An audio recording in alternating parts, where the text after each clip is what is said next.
Howdy folks, welcome to Courts of Everest, our original D&D campaign. I am Joe Treff, your DM this evening at most, and joining me are my friends,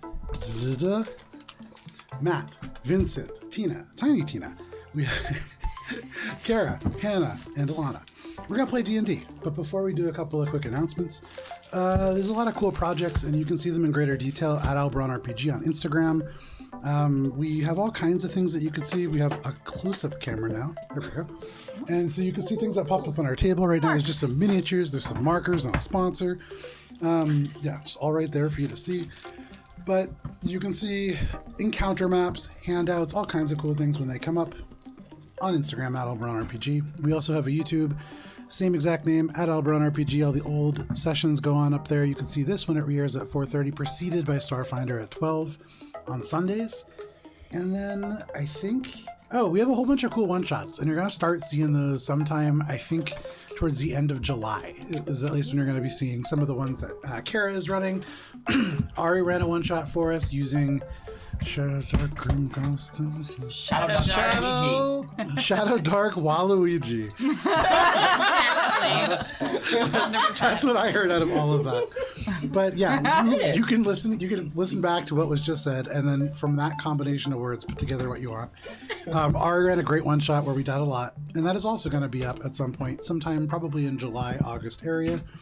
But that is a lot of the cool projects that we have going on around here. And that's all the announcements that I have for this week. And so it's time to show off these cool rainbow drinks that Vincent made, because we're supposed to stir them to enjoy them, and I've been waiting so that we could show it off, and now, okay, we're good. Right. Thank you, Vincent. Happy Pride! Happy Pride! Yeah, happy Pride. Ooh. It's not purple. To me, it looks purple.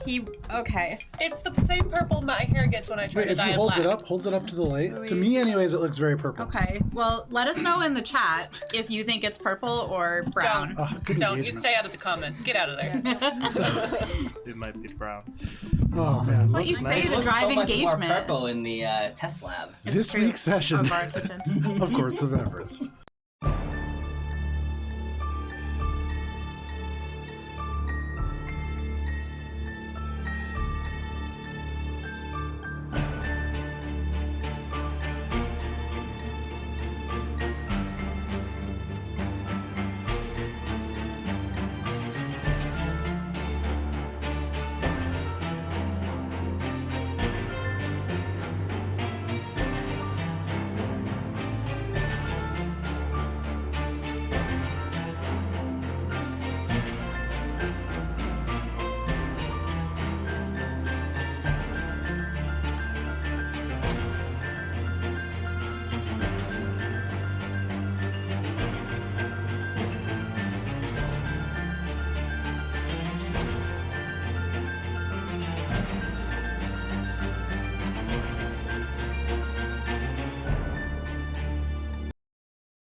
All right. Oh, no. Wandering Hearts. Sorry.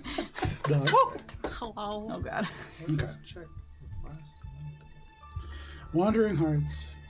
Last we played, you fought spider-like creatures, tearing through them by heavily investing in spells like Sunbeam and using Minka's chalice form. Ori and Alina, you were able to scout ahead after defeating these creatures, one of which was a human-spider hybrid, the others of which were just, Minka, the creatures that you were more familiar with, these giant spider-like creatures. But Alina and Ori, as you scouted ahead with these things freshly vanquished, you came upon a structure or a device or a creature. It was somewhat unclear by the investigation checks that you all made, but some kind of an amalgamation of webs and flesh that seemed to be the source or house or production facility for these creatures that you had seen scuttling about. You destroyed this entity, with Alina in particular taking a particular interest in doing so. You pressed forwards, with Minka realizing very quickly as you rounded the corner that you were drawing closer and closer to what you knew as home, the Lost Enclave. And as you rounded a final corner, lost indeed it was. Seemingly abandoned was Gatestone Point, the entryway to the Enclave, but where the pathway should extend beyond, there was only a wall of sheer stone. Concerned, Minka, you rushed forward, still glowing in chalice form, and you were all ambushed as a result by a wall of goblin archers, a trio of psionic goblins, and worse still, a creature of sewn-together humanoids directed by a spider-human hybrid that walked along the ceiling on spider legs, while their body hung limp below, directing magic down at all of you.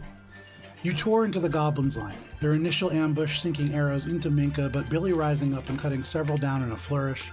Cheshire, you slammed a hypnotic pattern atop the large group, dazzling many of them with illusions. And even as it threw its own head at you, you tore this creature apart, finding the monster of various parts seemingly invincible. 3 of you were able to bring it down to the ground at different points, but time and time again, it lurched back upright. As you felled the psionic goblins, one after the other, you found that this creature weakened, and eventually, with all of them vanquished, it finally fell apart.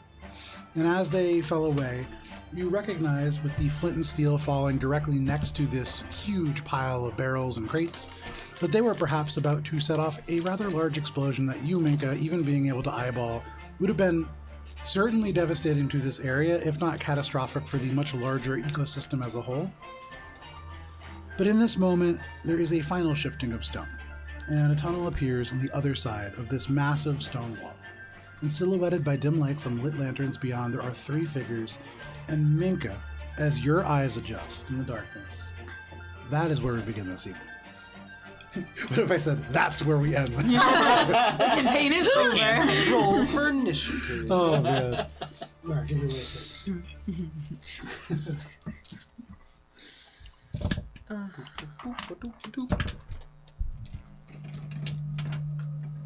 Okay. Minka, Yes. as your eyes adjust, there are 3 figures that are in front of you. You have been waiting, and as you pass Shar's temple on the way here, you were not sure who might be lost, who might be found, but as this tunnel opens, there is no smoldering wreckage. You still see some lights and some intact infrastructure that you recognize beyond. And as your eyes adjust, you can see first there is a human woman with dark skin. You can see this wavy hair. The thing that stands out on it from the darkness is turquoise beads, and you can see they're carved with this sort of shape of a dragon. You've never seen this woman before. You see an individual that you are more familiar with. You know them as Caravas. This is an elf with ash blonde hair, and they have this very pointed frame. The eyes, even in the dark, you can see they're like an emerald green.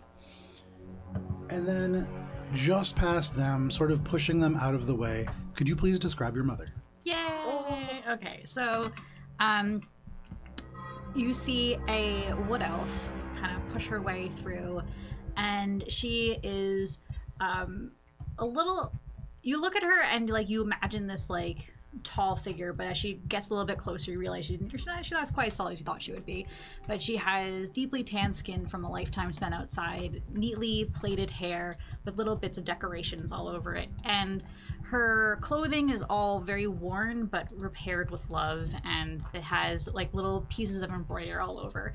And for all the like wafy, extravagant weirdness of Minka, you see kind of a far more solid reflection of that. A lot of those kind of more exaggerated like movements and clothing is all kind of a little bit more contained in this person. But yeah, she's awesome. And upon seeing her, Minka immediately bursts into tears and sprints forward. And she pushes the 2 people aside. There's a little bit of a grunt from one of them, and she bursts forwards. Mm-hmm. And her arms go up, you hug her, and immediately she's like holding onto the little elements of fabric and seeing these parts that are torn and burned away. And you feel in her, first of all, make a perception check.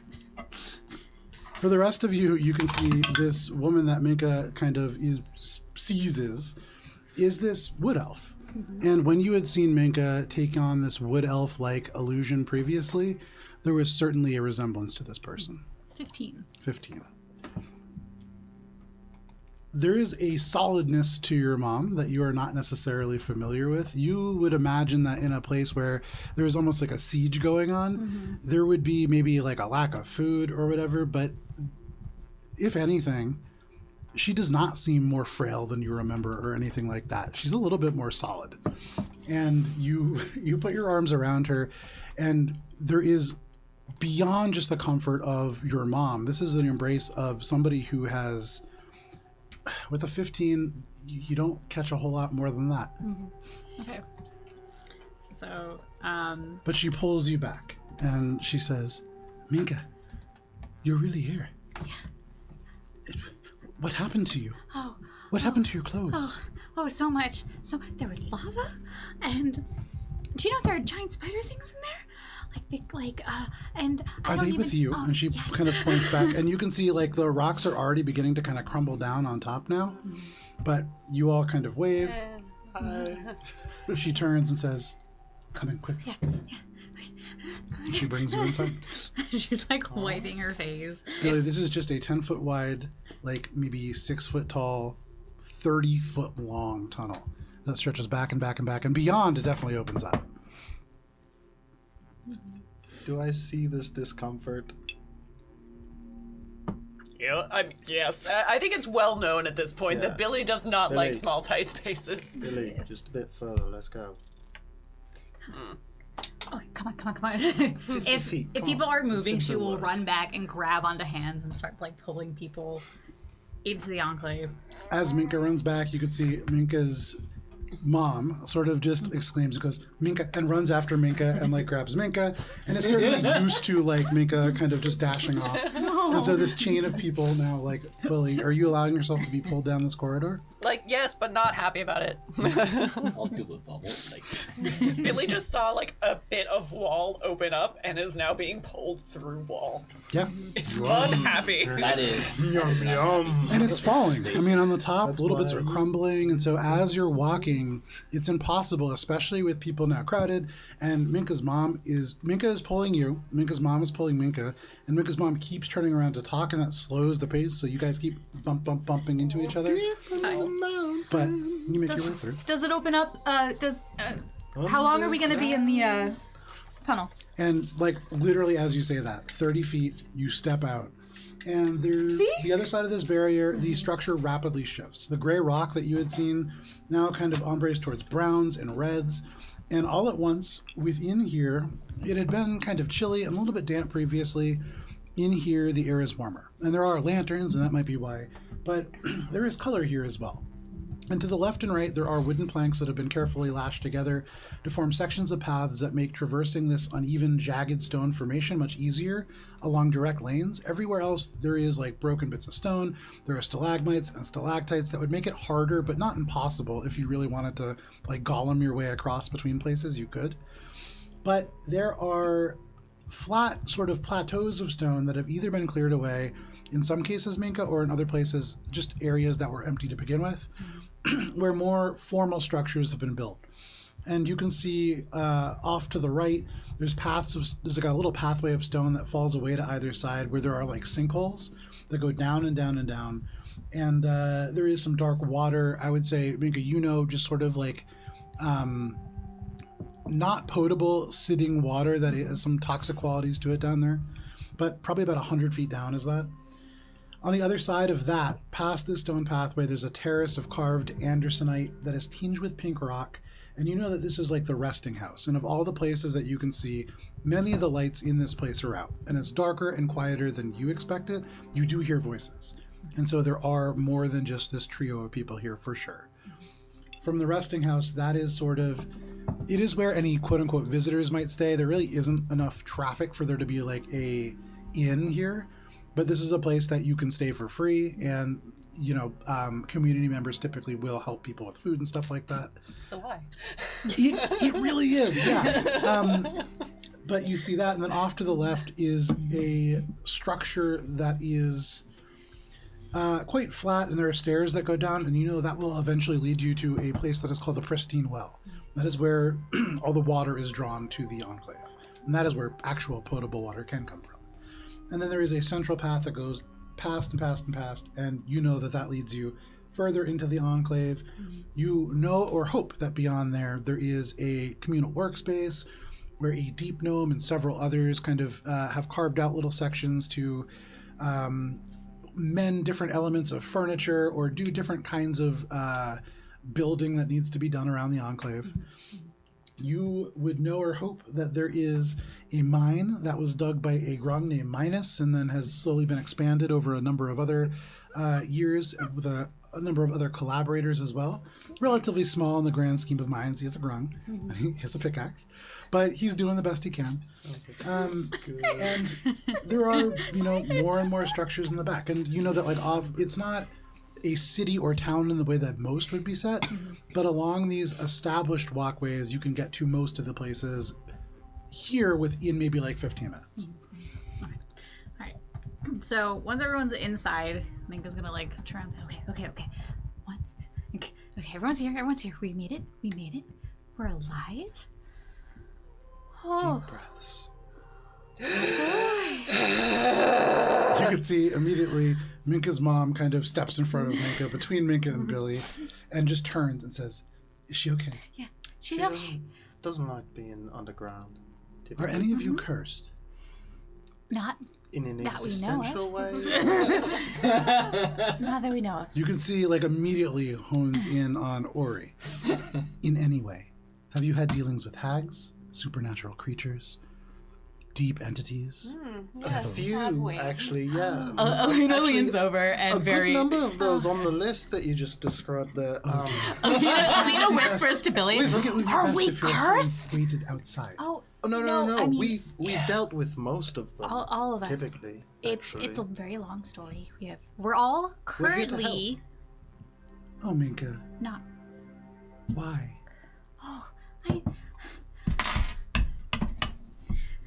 I don't know. So I left, right? And I was walking for a very long time, and eventually, Hearson found me. And then he was like, "Oh, I can help you, learn the things you're trying to learn." And I was like, "Okay, cool." And then I met all these people, and they're very nice. Except for everywhere we go, things die. And it's not always our fault. But we always seem to be in this kind of weird situation where every time we go somewhere, a bunch of people come to attack us, or we end up somewhere where things light on fire, and it's been a lot. It's been a lot. You can see, she looks around, and there is signs of battle, definitely around here. Things have been mostly repaired or set back to order, but you can see places where there is, burn marks along... you can see very odd cracking patterns along elements of stalactites and stalagmites, closer to the entrance especially. And so, she was prepared to tell you about all of these things, but as you unleash this deluge of information, the words kind of die at her mouth. And no check needed. She just kind of nods and just goes, "Oh dear. But why?" Pearson mostly. Well, of course. He let us know, of course, that you were working with him. Oh my god, great. And So, why are they attacking you? Oh, because we're supposed to do things. It's been a very long couple of... How long has it If you been? have Quite time for a tired. couple of ballads, I can fill you in. Oh, no. Okay. Hi. Okay, there's one ballad you definitely need to know the context of. Cheshire They're really immediately quick, launches into Minka the Malicious. I'm so sorry. Who are you? Thank you for your hospitality. I'm so sorry. I'm so sorry. Oh, okay. I Okay. am Ori. Hello. It is Mom? nice to meet you. This is the Wandering Hearts. These are the people that we have been working with. We hear some. Hey. And, Hello. they're lovely. I'm Lot. Ori, I'm Minka's mom. nice to meet you. The Wandering Hearts? Are you It's a band? the name Pearson. We're not a band. We're like a group that hears some. We have this badge. It's a whole thing. We're a but band. It's to signify that we work for Hearson on an official, Also, usually people unpaid kept telling us capacity. we were supposed to have a name. You forget this part early on. Fearsome said that you are going to be a justiciar Yes. That's yes. of the treaty. Yes. Yes. That is true. That We definitely are happens. too. the CRs of Fearsome. Been going on a lot of missions. That just seems Minka's like a been more doing formal really name. well. Of course she is. Minka, did you bring all of your things with you? Have you lost anything? Yes, definitely. But to be fair, one, I figured out where they went, and then two, some things just got melted off of me. So I don't want to count that as losing them. But we've also found more stuff. And okay, I should go around. Wait, this is Ori. Okay, he's from the Magiocracy, but From does which not. part? South of here a bit. That's all of it. But it's okay if you don't want to say. That's quite A bit okay. Close to the Whispering Woods. You're from the Magiocracy, and that's fine. Where you're from isn't really that important. I appreciate that. This is Dallas. Greetings. He was a member of the library. He's no longer right now. Are you The still? Awesome Lock. Awesome. Are you still? Does that? No, you got I've kicked been out. banished. Yeah, right. That happens to members of your order quite often, I gather. This is Cheshire. She is kind of a mystery to all of us, but she's a wonderful person and she's very good at songs. This is okay. This is Billy. She's kind of our grounder. She's very good at keeping us like on track with things, which is very nice. And also, she hates hags a lot. So that's part of the reason why we saw hags, was trying to help her out. And this is Alina. She's from the. Oh no. Why do you hate hags? It's a long story. Maybe we can. Ori, it's really nice to meet you, but I didn't ask you. Why do you hate hags? There's a very long list. Where would you like me to start? Maybe we can talk later. Alina Thornholm.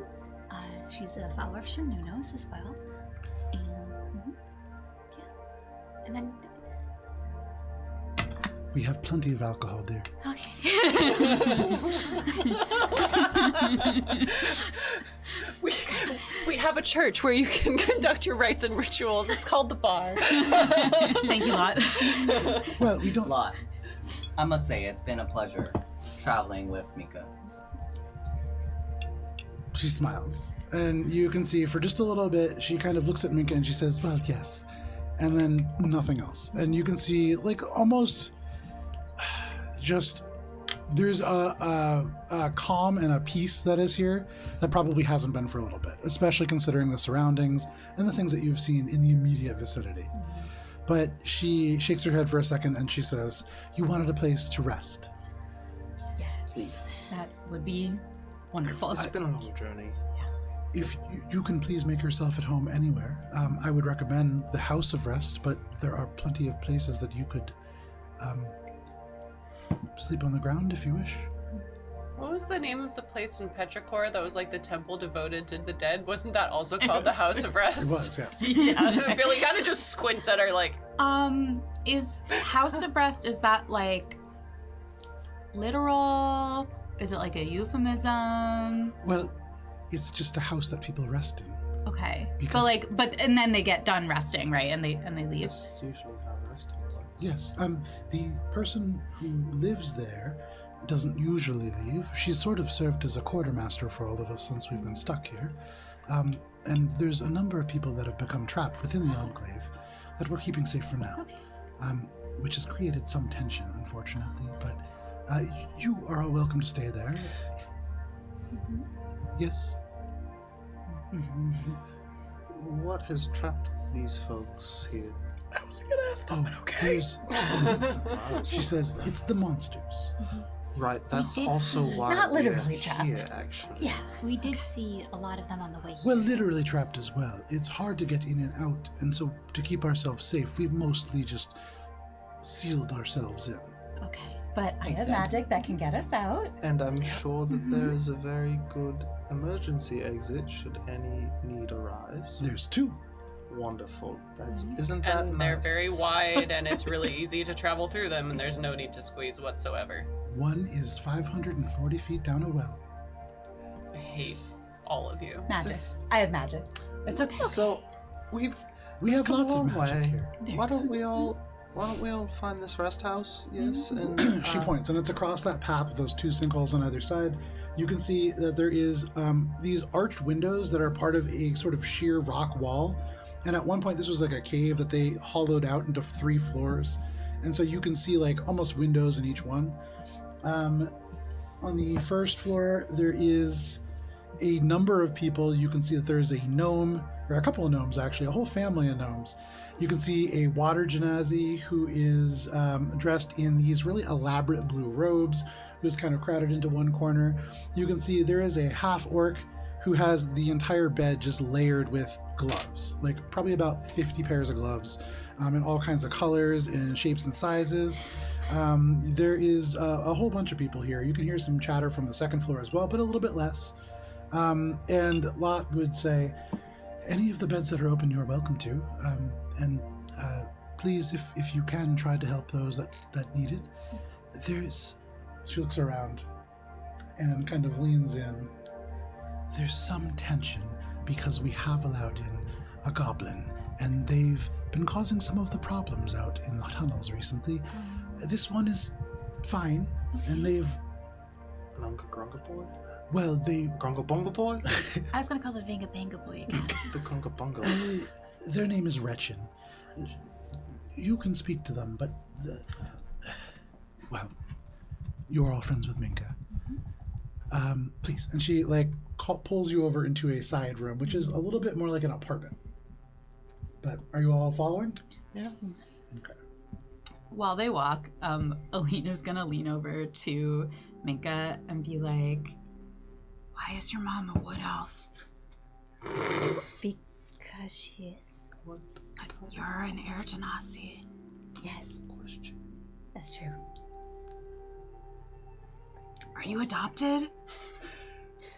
I don't think it really matters that much. I don't think you can just ask someone if they're adopted.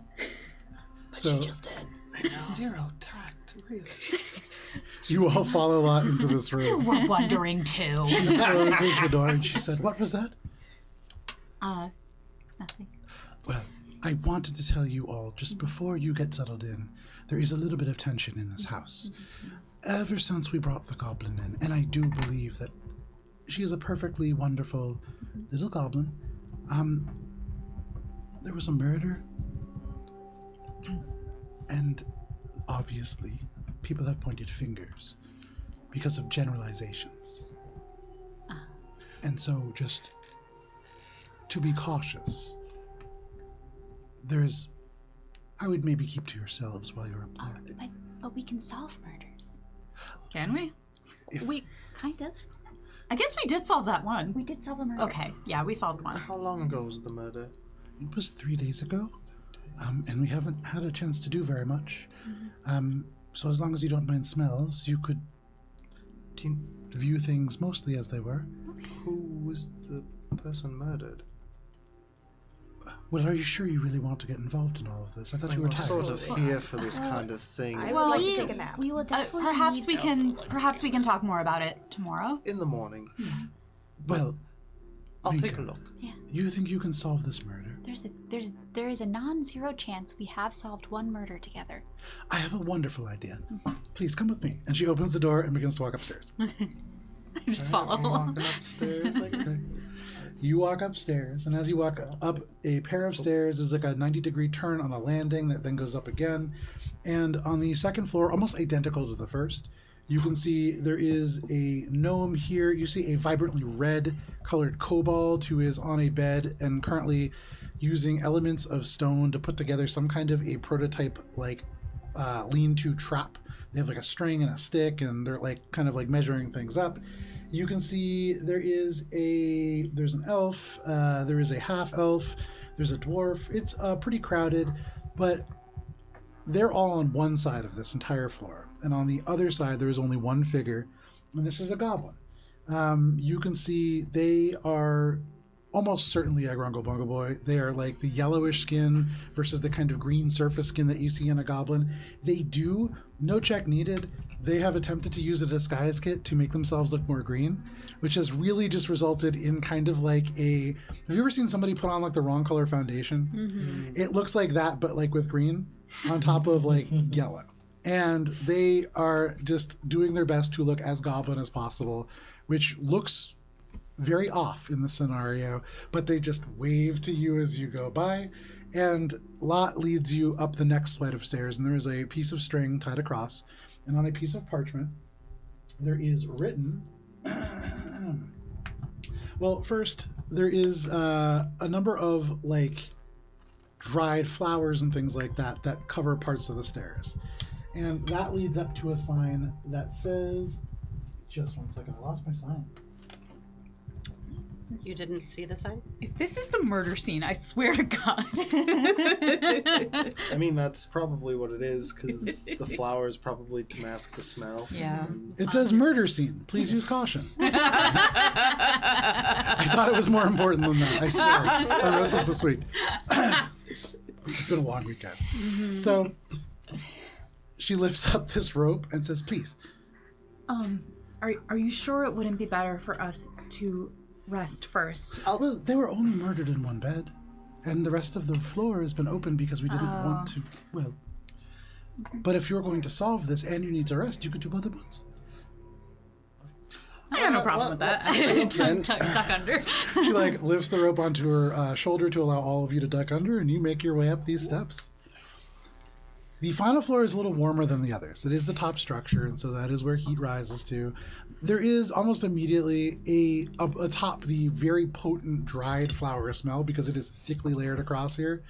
You can smell a little bit of old meat, a little bit of feces, and just the scent of rotting eggs just kind of hits you in waves across these dry flowers.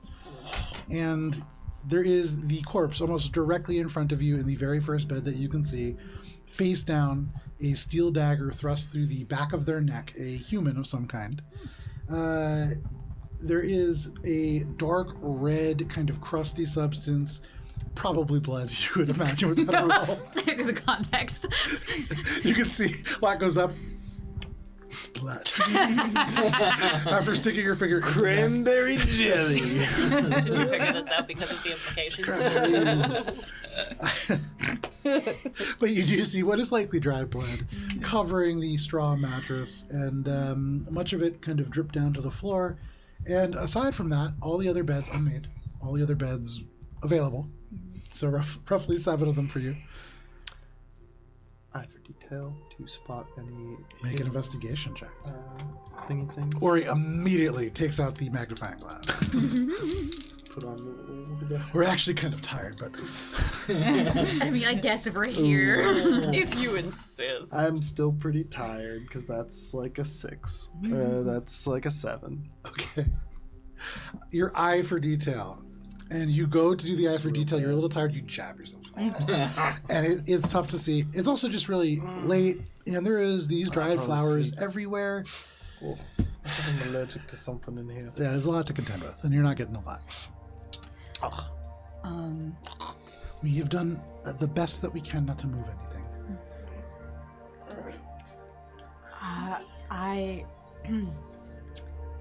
I do not want to sleep here, but that's okay, because we can find places to sleep that are not disgusting, and then come back in the morning.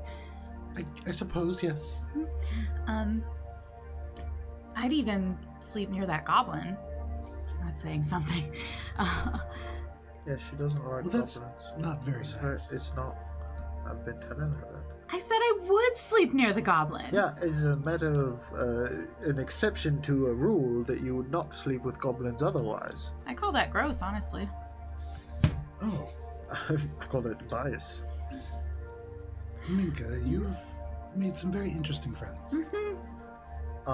We'll need to Praise talk your about Nunos! And she's Lena heads down the stairs. religion. Well, I left it behind for a reason. Minka, Do you need to investigate all of this tonight? Or... No. Okay. Maybe we could talk. We Do you can definitely. have any other suspects besides the goblin? I don't suspect the goblin. That's your friend. Why don't you Now and who's Minka making assumptions? catch up? It's probably been a while. Valis, if you and I would like, and Billy, I'm not ready to sleep quite yet, so maybe we do some investigating around, talk to some folks, see if they know anything about what could have happened, and then catch some rest. Just be very careful. Right. If Don't you rile off the tension. exactly, Right. there's a lot of tension happening right now, and it another murder would really make it difficult to keep any sort of peace here, and I would hate to kick everybody out. Yes, that would be good. Could you tell us anything about the person that was murdered, or could anyone tell us about them? Give me 1 second here. She looks at her notes.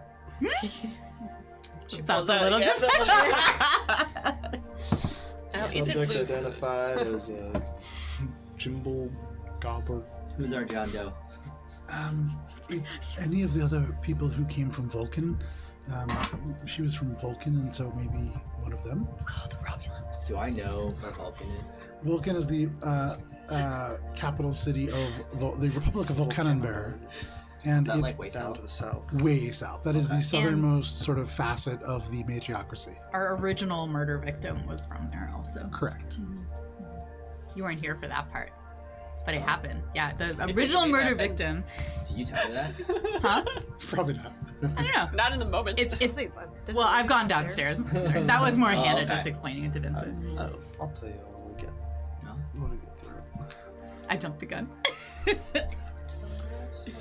But no other suspects. There's been plenty going wrong, and so there's other things, of course, that we could use help with. Yeah. People have gone missing. People were taken kidnapped when the attack originally happened, and so there's a lot of help that we need.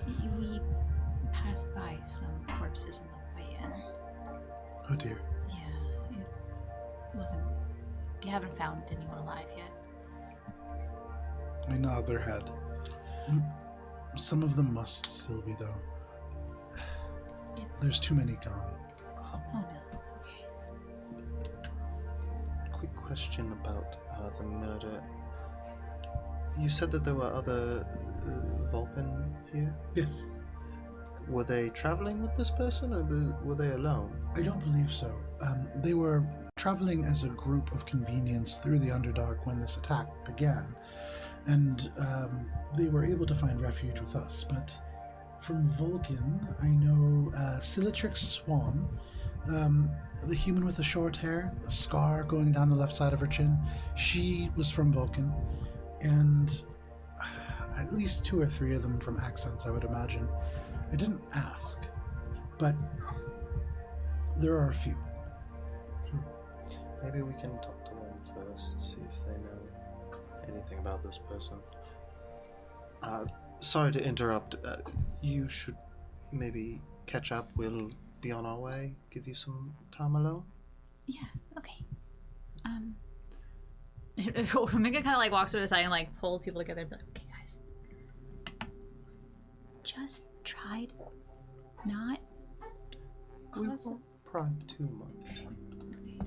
like I know everywhere we go, things tend to kind of get a lot, and if we could just like, I know inevitably something will go horribly wrong, and then things will kind of blow up. But like, can we like at least just It won't be because of us. okay? Okay, I'll take that. Well, Billy. Doubt.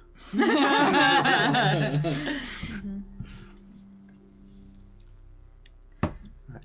Go catch up to your mom. Okay. Kind of returns to lot. Like, Okay. What do we do you mind if we go back to the house for a little bit? Yes, I was going to suggest that. Okay, good. And she takes you and shuffles you down the Well, stairs. we'll see you in the morning. What time is it anyway? Is it already morning? At I'm this so point, make a flat intelligence check. Not survival. Yeah, make a survival check. Sorry. I think I might have just played myself. It's a wisdom. Oh, natural 20! I know what time it is. 6:31 p.m. It is a Thursday, 1481 TA, the third of High Sun. 1381. The third of High Sun. 1481. 1481. The third of High Sun. It's the Festival of Silent Birds in the Kimpet Islands, you remember? For some reason. Of birds. The Festival of Silent Birds. Specifically. Oh, I love birds. On the Kimpet Islands? Yeah. Great. Although Or when just silent, wistfully, that's it's usually like, not a good oh, sign. the festival of I want a Silent one Birds." shot there now. It's I want the it's festival. on the map. It's there. I want the It's festival. just gonna be Ori having That's made the- like I want a, that a to go to the visit. The Kimpet Islands is the Hex Crawl campaign. Oh, okay. That's when I'm going to make Tomb of Annihilation's actually good. Oh shit. Yeah. Oh boy. Is that the gauntlet? No, it's No. we're fucked. Tomb of Annihilations is a 5e. Oh, I know it's We played- knowledge. yeah. I meant the It's hex like deck. it's one that it's torn apart a lot as like because of the hex crawl mechanic of it. It creates some problems in the game like long term and short term and like by session. And so there's some other ways that I want to rebuild it, but that's a longer term project. It's probably campaign 6. Anyways, neither here nor there. Campaign 6 is there. Yeah.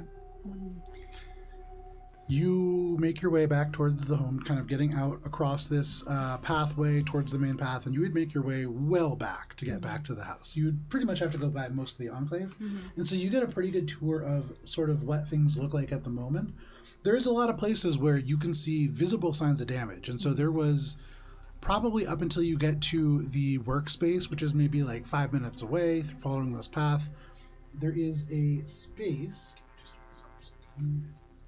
It's a communal workspace that resembles a barn from the inside. From the outside, it looks like you're just going through a tunnel, but then when you get to this open cavern, there are stone lofts that are put up where there is just chests and supplies. The Enclave itself communally draws from this to do various crafts. You many times have been here and taken wire and things like that. And like looking up, you can see places where much more full than usual as you've been gone. There are just big spools of like metallic wire that probably Lormar or somebody has like put together in your absence, and it's really built up like a backstock of it. There's some other things that you recognize in terms of like little bits and bobs. You can see that almost certainly an individual that you know, Gordon's Grit Gasket, who is a deep gnome, probably is still here because there are like kind of fresh furniture projects being made. You see currently, almost defying gravity, there is 3-legged a chair waiting for a 4th leg to be added, just floating in space. But you pass that, and once you get through that space, almost everything else is as you remember it, if not much quieter. There is a marked absence of people here. It's only about 7 o'clock at night. But you make your way back towards the house, passing Minus's mine on the right, which you would notice is sealed in a similar way to the outside of the Enclave. And then you can go ahead and describe what home looks like. Yeah, so as we approach the Enclave, like the actual home, it's very similar from the outside, where it's just kind of like carved in space. But upon entering it, it is a very warm environment. It is full of furniture that has been kind of collected and fixed, and a bunch of knickknacks, and like if you can imagine like whatever Mika's first jewelry projects would look like, they're kind of like resting along the mantle of like there's a quiet kitchen that it's homey and is full of like mismatched cooking utensils, and there's all like the carpets have been put along the floor to kind of make it more like livable, all threadbare, and you can see like the paths where everyone has kind of walked through, but all of it kind of comes together in this kind of like mismatched puzzle, where no matter where you look, you can see something like a little unique detail, just has some wild story behind it. But this is where a lot of them have kind of lived their lives together. And this is like any sort Crazy of cottage. I don't know if any of you ever, probably none of you have been to Moon and Sixpence, but back in the day in the Metro West area, there was a fantastic incense shop that sold the most random knickknacks, little crystals and incense and little charms. And it looks a lot like what I imagine this place to look like. There are all kinds of things. The original projects of Minka, you can see like wrapped elements of wire just twisted around and through rocks. There are some rocks that, you know, if you move it too much, they just fall right out. And so, you know, a lot will have to go in. And probably they're not all original. There's some that have been like added back in over time. But they're really more like metal and stone terrariums than anything. And they evolve as you kind of go further and further down this sort of space. The decorations do kind of evolve with time, and as Minka gets a little bit older, that almost reflects itself through this house. But this is mostly unchanged. Make a perception check. There's maybe one difference. Oh, I got a natural 20 for a total of 29. Makes so much sense entering your childhood home. It's like, Dialed in. you reorganized. There are some things that in your childhood home never move. Almost everything shifts around and moves, but there's a few things that are constant. And when you open the door, you expected to see what could conceivably be called a couch, but is really two beds that have broken down in a space together where they have formed a couch-like structure. That's still there. You can see what is the quote-unquote kitchen table. It's in the dead center of everything. And that is really, I mean, it's probably not the original surface anymore. It's been replaced in your lifetime at least twice. But the amount of crafts and things that have happened, the number of fires that have started on there, it just is, it's an evolving structure. There's one thing that you are expecting that is noticeably absent. And typically, up on the wall, and you had almost not registered it previously, there is just like a cloth that hung, very simple, could have been like a tapestry were it not so plain, and that's gone. And in that space with the natural 20, there is a perfect sphere shape that you imagine, I would say, with the sort of fastenings on the wall that have been nailed into the stone. At one point here hung a shield, and no longer. That has moved, and you never had even registered that before. But seeing it moved, it's one of those things that you recognize immediately. It's gone, and it was a shield. But Lot turns to you and just says, "So much has happened, and I'm so happy that you're okay, Minka." Yeah, likewise. What did you see when you came in? So, when we got to Darkbriar, you know, Darkbriar is Darkbriar with a lot of Ambersworn, and then we heard originally we weren't going to take the tunnels, but we took the tunnels because there's a dragon, apparently, in the mountains. That's very complex, dear. Okay, but we took the tunnels and we saw spider people, but not like spider people, like people sewn. That's what attacked us as well. Okay. There's a creature that calls itself the Celosiocene, and it is leading some kind of attacks against us. And they're trying to get into the Enclave, Minka. Okay. They're looking for something. Oh no. They were able to attack us when many of us were down in the mines. Yarrick was leading a large group. Lormar, Jarka, Larion, even more are still down there and unaccounted for. You didn't happen to see any of them, did you? No. We passed by one person that I wasn't super familiar with. And we saw a lot of parts, but nothing recognizable. When you say parts, you mean like body parts? Oh dear. Yeah. It's also a lot of stitching together of things. So we got here originally following the Grungbunga boys' path because we saw them once before in a different part of Everest, so they're not just here. And well, part of the reason why we came home because we heard about the explosions, and we had been in the Underdark previously. We were by the Candlestick Forest. Oh, where do I even start? And then Okay. You're all confused. yeah, it's been a lot. I can see why we don't leave very often. Let me tell you what's happened. And then Mika just kind of like sits down on the couch and kind of tries to like tell the story of the Wandering Hearts from the beginning. How much are you telling? She's gonna give kind of like the abridged version, and with like certain things like picked out that are like more interesting to Minka. So like things like, oh, like when we went to the Firefly Forest, like they were cutting it down, but also we met some grungs, and then we started a little grung collective. She looks excited, then confused, and then again says, "Oh, that also reminds me. Got a package from a grung collector. Well, you remember Minus, the grung that lived here. Unfortunately, they died in the original attack. Fuck! Sorry. Oh, we need to got here faster. Most impactful back. Literally put in my notes, minus the minor, grung minor, good for the cause. Or you'll be heartbroken once they break it. Dead. And so, with ROA missing and likely captured in the same attack, we've lost most of the people who can mine. Oh. And we closed off Minuses to prevent anybody else from coming in. Mm-hmm. It's another way.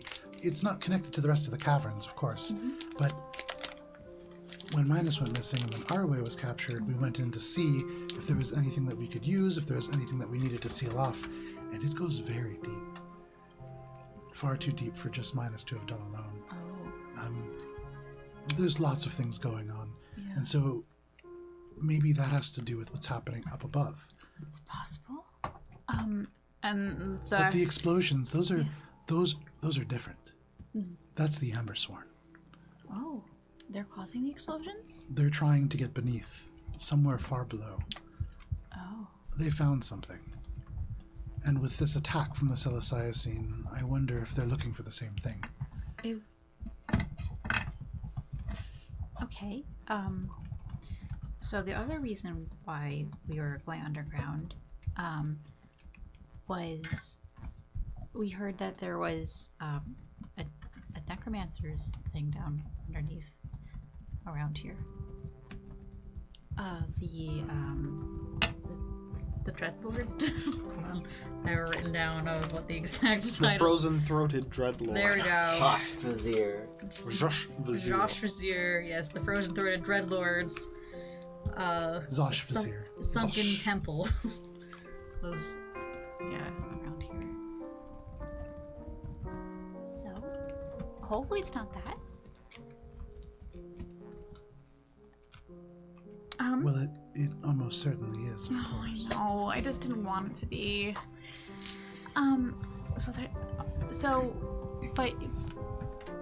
Anyway, after that. Minka, that is where they took Arway. Oh boy. That is where they're taking prisoners. Okay. We can do that. We can get them back. You can? Minka, I think that you can do anything. But this is really dangerous. No, I know. And believe me, You don't know. Oh, you'd be surprised. And then Megan continues the story of all the other random shit we've gone up to. It's a little disjointed and a little bit out of order as she kind of like killed some fire giants remembers. and some hags. Yeah. Oh yeah, we also killed a bunch of fucking goblins along the way. You said hags, dear. Yes. I meant to ask, but you really trust Billy? Billy? Yes. I know. She's very clearly been either had previously dealt with hags or is somehow deeply connected to them just by her visage. And she calls them her aunties, and we know who they are, and they apparently are awful. Not apparently, they're awful. They're hags. But I trust her. There have been many times where Billy could have easily either double-crossed us or killed us or worse, and she hasn't. In fact, quite the opposite. She's protected us and helped us. Dear, you're talking about walking into a fortress that belongs to a necromancer. Uh-huh. That's not safe. No, it's not. It's not. It would not be the first place that we've walked into like that. And then and it's just like the Underdark section of when we were like in that little like weird cavern with the Dwagar and all of like the bullshit there. It was definitely helly. And then Rez comes up and she's like, oh, Rez, oh my god, I went to a party. The worst part. Okay.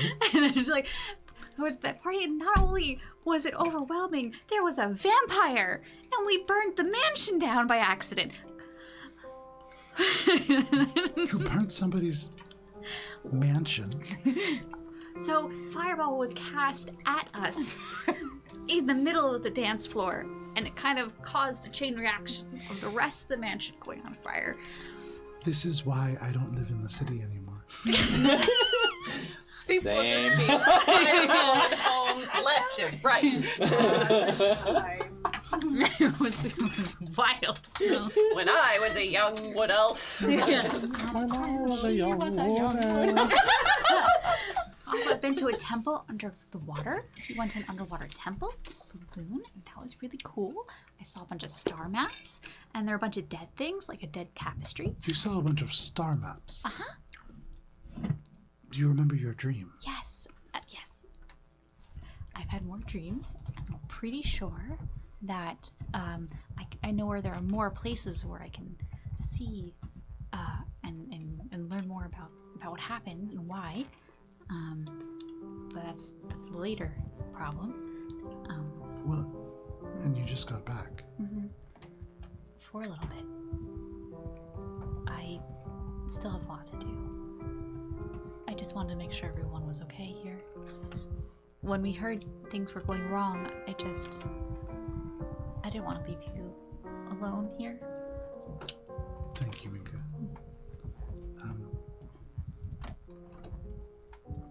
I understand. And I noticed that there was apparently a shield on the wall this whole time that is suspiciously missing. Her eyes kind of flick over at the space. Yes. Are you going to let me know where it went and what's happening with it? And whether or not you've been carrying it around and hitting spiders with it? I've been carrying it around and hitting spiders with it, yes. These are dangerous times, Minka. We don't like to fight, but if we have to, we can. Just like you. And she sort of stands up and walks back a little bit towards the space that is empty, and she looks up at it. And she says, I lived a long life before I came here. And I wasn't always locked. I've gathered. But we've managed to keep people safe. And that's what's important. Okay. So, my friends are gonna have a lot of questions. I've already had the mom question once upon immediately coming in here. So that's probably gonna come up again.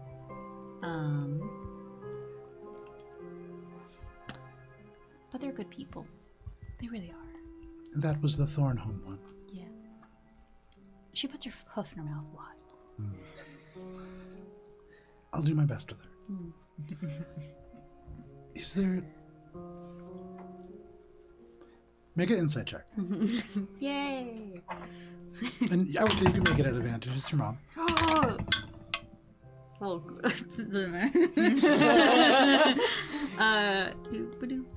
Can you take 20? no, but it's dirty 20. Dirty 20.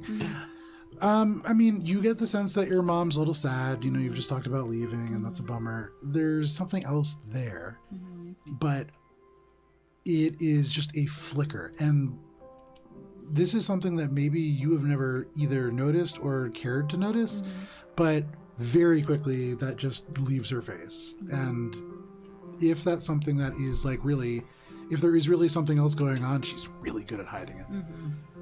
But she smiles again, a little sad, and says, well, thank you for warning me. but I'm sure they're lovely. I am worried about Billy. Do you have a more specific worry? Because we are also worried about Billy, but for different, potentially different reasons. All of us, all the time.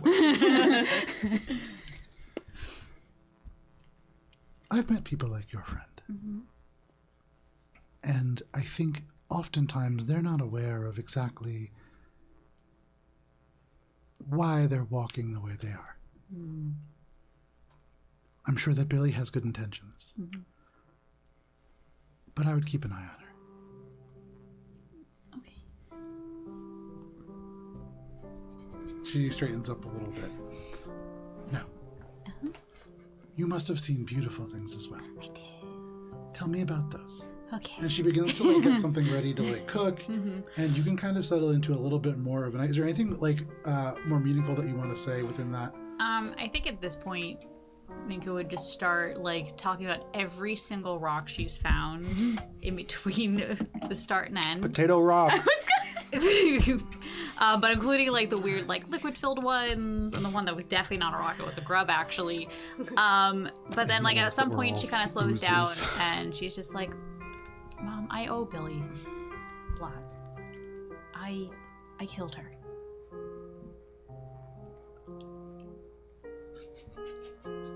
Okay. It was an accident. And she came back, which was a whole other thing that we've never really talked further about. I'm sorry. Your. You could see. She was like cutting a potato and just straight misses the potato and like jams the knife into the counter. And she says, "Your friend who's related to hags just came back." Yeah. We had a rat and salt and everything.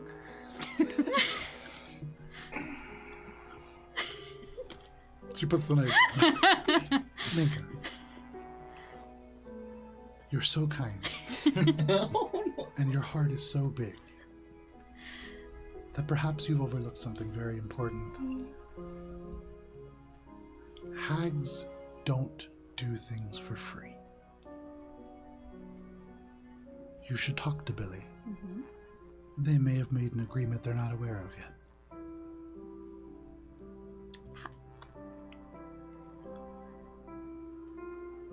But like, to make the agreement though, don't you have to like agree? Yes. She doesn't know? Minka, there are forces in this world that will lie to you. Have found that out. And then there are forces that will tell you the truth. And the ones that can do both at once, those are the hags. I believe you, if you trust Billy, that their intentions are good. But they may not be in as much control as they think.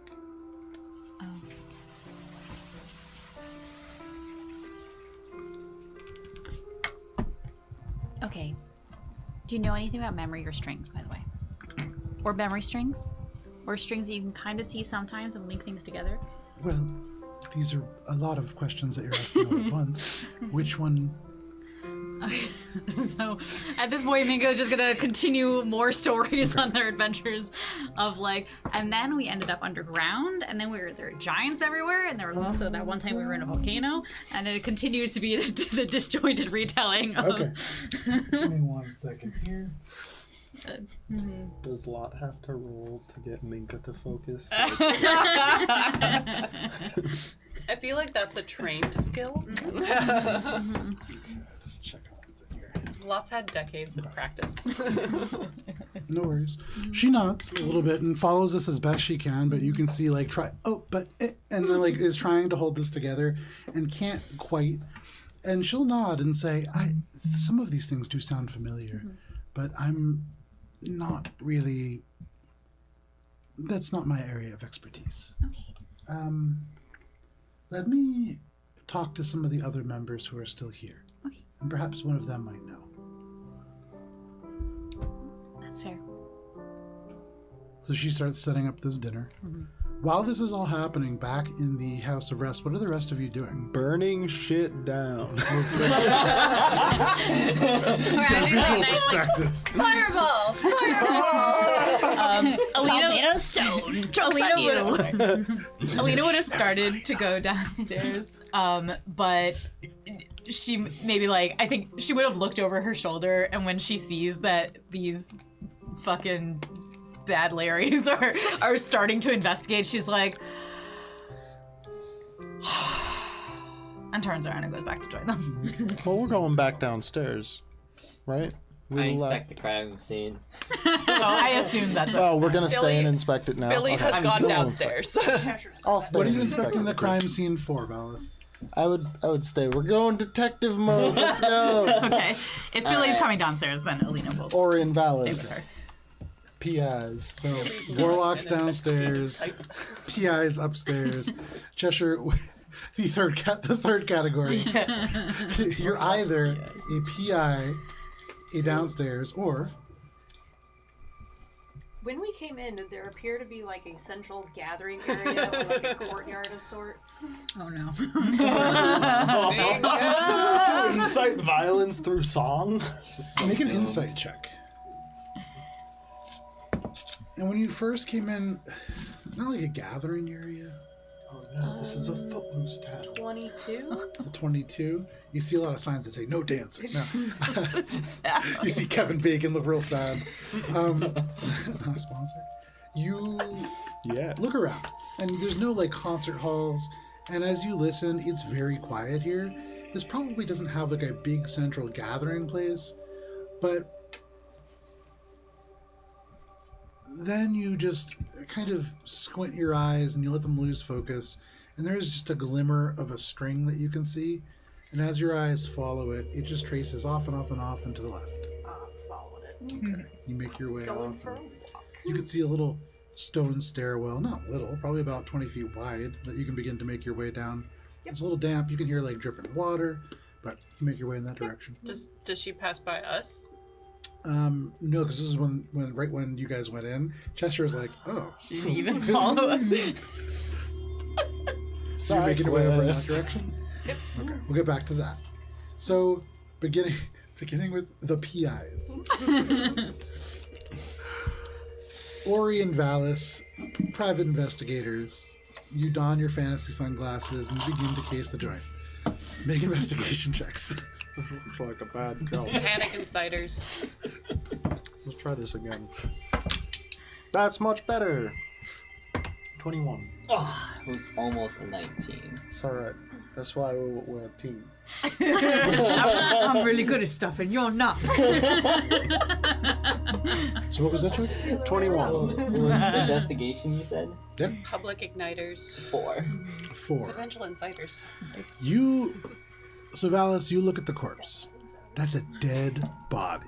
Damn, that's great. And you get really close and you look at this red substance. It might be blood.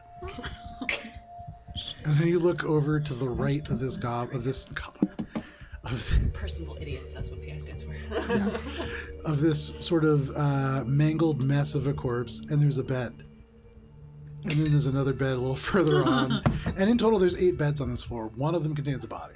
And that's what you find. That's so weird. I know. Ori, you get a little bit more granular in your investigation. This body's been killed! That's basic, right? And you did a masterful job at the most basic things. Ori, you look at this dagger, and it's steel. It is steel that was forged in Vulcan. You, being from the magiocracy of the Rising Storm, recognize a very distinct kind of green shift to the metal. That is because the forges within Vulcan are powered through gas, not like your typical sort of coal-powered sort of deal. There is a chemical process that alters the metal slightly here. And so you can tell pretty quickly where this is from. I would say with that check, you would note that there's something about this wound to the back of the neck. Valis is like, that's obviously the fatal wound. There's all this red stuff, and that's probably blood. For you, it's definitely blood. You're not convinced that this is the cause of death. When you look at the way that the blood is pooled, it's not spraying across the wall or the ceiling. It is pooled into the bed and it's dripped down to the floor. That tells you that it probably happened after this person was dead. And you said 21. 21. The 21, the bed on the right, it's a pretty firm mattress. And the other one's straw. I mean, they're both straw. But this one's firmer. It doesn't have a corpse in it. And so, by virtue of the fact that there is no blood or body, then technically yes. 21 is not high enough to tell much more than the direct kind of vicinity. Can I check the other mattress? Yeah. Kind of compare it to the one that, are there any differences that are? With the Just 21, the mattress on the one left soggy. of that goblin is a little bit more sunken in. The one on the right is a little bit more firm. And with the 21, that's all that you can tell. There's probably more to that, and that probably means something. It's not just random. It's not just defect or Probably variation. means that if someone were to have been sleeping in this bed as opposed to that bed, they are going to be smaller and lighter. That would also indicate that maybe a small creature such as a goblin could have been in the bed that's firmer, and then the one on the other side had a larger humanoid. Man, that's crazy. Does it seem as if the wound, was the strike from one side of the bed or the other? Make a medicine check. Valis, anything else you're doing? Yeah. Do any of the beds have any green on them? I'm gonna from kind bad of makeup. as I'm figuring all of With this your out. I'm previous I'm talking investigation. I'm about- gonna ask him because I talking can't Valis, see yeah, a I'm talking thing. Valis through it as I'm I'm gonna looking ask at him this. some I'm like, questions. Yeah. well, see, it's strange. I'm the manager of this crime scene investigation. It's strange because if this wound were to have killed this person, then you see, the blood would have had been pressurized. So the fact that it's pooled in this mattress here and all over the floor, natural 20, indicates that it seems as if this was after they were killed. Yeah, right. And Did as they die here? Valis says, did they die here? You look at the corpse. First of all, yes, with a natural 20. They died here. Oh yes, my friend, they did. You put a finger, there is no pulse. Oh shit, I forgot to check. They're alive! But Valis asked you about this, green makeup, and you look down, and obviously, no, you're only 21. You didn't see any green makeup. But this bed is firmer, and the other one is not. And that makes you think about something. So you take the mattress and you flip it over. And they're exactly the same as the mattress on the other side, save for the fact that there is just a smidge of green makeup on this one. And this wound with a natural 20 seems to have emerged from this side. But with a natural 20 seems to be from a pretty steep angle. And so if it was the goblin, would have had to be basically straddling this person to have done some kind of a death blow, and you're still not sure what that is. Are you willing to move the body around? Yeah. Okay. At this point, I'm in it. I'm like, wait, I'm figuring stuff out. Things are moving around in Ori's brain. He's like, wait a second. You pull the Putting head the up. pieces I want to together, cast all the detect strings. magic, so just to see if anything pings while he's investigating Right, stuff. hold that thought. Especially since you said he didn't die from the dagger. So You cast detect Yes. magic. And as you do, you detect no magic within this corpse. There is no sort of magical belongings. You do get a ping from the lantern that is keeping a very steady light source within the space, and so that is magical. Let's see, you're in the resting house, 3rd floor. That's all that you'd find in this immediate vicinity. But Ori, as you pull the corpse up just a little bit, giving Valis a chance to look underneath for maybe any magical trinkets that slipped underneath, you do note the throat almost crushed. And though it looks like, yes, there is a stab wound on the back, there is signs of active damage done to the front. Strangulation, it would appear, by a very large-fisted creature. why would you strangle someone after stabbing them in the neck? Well, You have to explain this to me, Ori. Valis lives the floor. what? I'm implying, Roll of and what I Vallis today is think being played by may us. have happened, someone else killed this person, and in order to frame the goblin, flipped the mattress that showed that the goblin was not the one on the side in which they were killed, stabbed the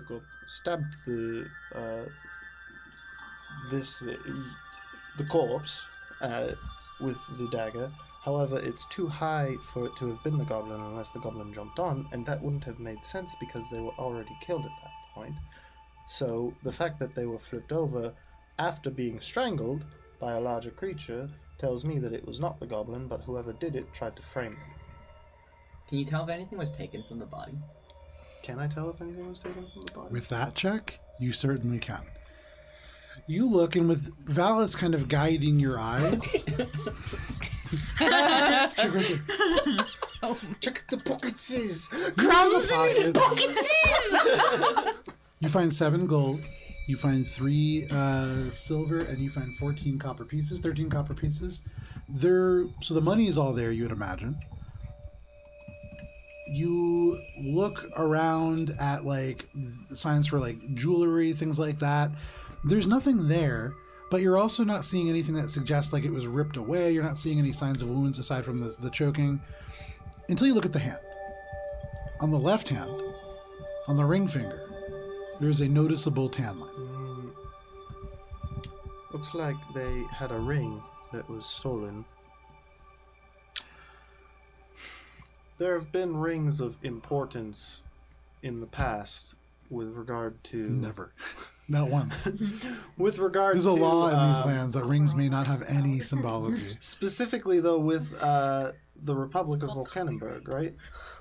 When we were at the previous murder of another Vulcan, the last time that we were doing something very similar to this, did they not also have a ring or, like, give someone a ring? They had an And that was expensive also ring. written in the letter about a ring for the Ambersworn, right? That is definitely true. Yeah. You had heard about a ring for the Ambersworn. Unclear if that's relating to this. Right. Well, it looks like someone stole a ring from them. Okay. And Question for Joe. Yes. How does locate object work? So the question is, it's concentration 10 minutes. It says it can locate a specific object known to you, or I can name a type of object. So if I could say like ring. Yep. So does it hone on the nearest ring thing, and does it like focus on that for 10 minutes, or does if I move around, like it changes to the next nearest ring? You haven't cast it yet. I've cast it a couple of times. Oh, but then I mean the only time that you cast it was underwater that I can remember, and you didn't see anything. I cast locate object ring. You cast locate object ring. you should do like ring from this guy's finger. You see like Does some the of spell the, take the form of a metal detector? Yeah, There that's are- what I'm trying to. I there don't are a couple things that ping, and so you do get the sense that it won't just like pick one object and hone in, and so it's relatively dynamic in that regard. It also does have a relatively loose kind of description for ring. So It's like 17 on Ori's body alone. but you had never seen one of them before. Oh no! Or You'll see- rings. Yeah, there are a number of things that kind Someone of drew glow around the house. It's like circle in 600 dirt. feet, I think, is the range on that, something like that. 1,000. 1,000. So yeah, I mean, there's a number of just rings that people are wearing that certainly like would light up, but that doesn't tell you a lot of information. Just that people are wearing rings in the vicinity. Ori, a lot of people wearing rings in this house. I don't know why I said that. I thought it'd be more helpful. There's like, okay, I can tell you. Okay. Oh no. So a lot, except for the one that really matters. Yeah, I don't know. I can't find that one unless I've seen it up close. There's about 27 rings, give or take, and almost all of them actually, I would say close to 20 of them concentrated on one person. Or maybe several people just work real tight together downstairs. It's an orgy. Well, it would be a very, very lonely orgy because it seems to be coming from that goblin primarily. I mean, we had everyone as a suspect, but now we have 27. We've narrowed down to 27 rings, and the bearers of those rings I are the don't- primary suspects. that's assuming that the person who did it is also the person who stole the ring, and also that that person is still within range of your spell, which does have a limited range, correct? Correct. Right. So, also, I think the fact that it is a dagger from Vulcan. Is it his dagger or the? It may be his dagger. Is it his dagger? Does it have is like there an empty a sheath hilt or that's anything? missing? Or yeah, like a. Is there a sheath? No, but there are a few other members from Vulcan, so they are the most likely to have possessed this, if not him. But it also could be another diversion, like flipping the mattress and whatnot.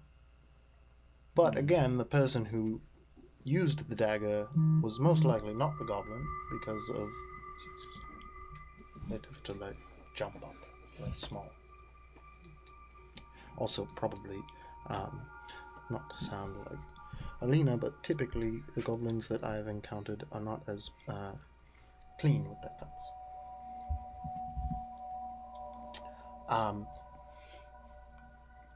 I You have don't. a very keen eye, Ori.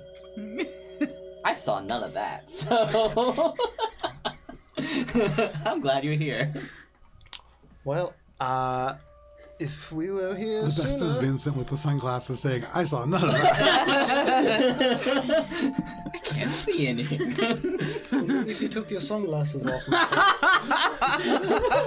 Burn. I wish I had another pair of sunglasses underneath. Oh, yeah. So you two conduct this investigation and you get a good amount of information out of it.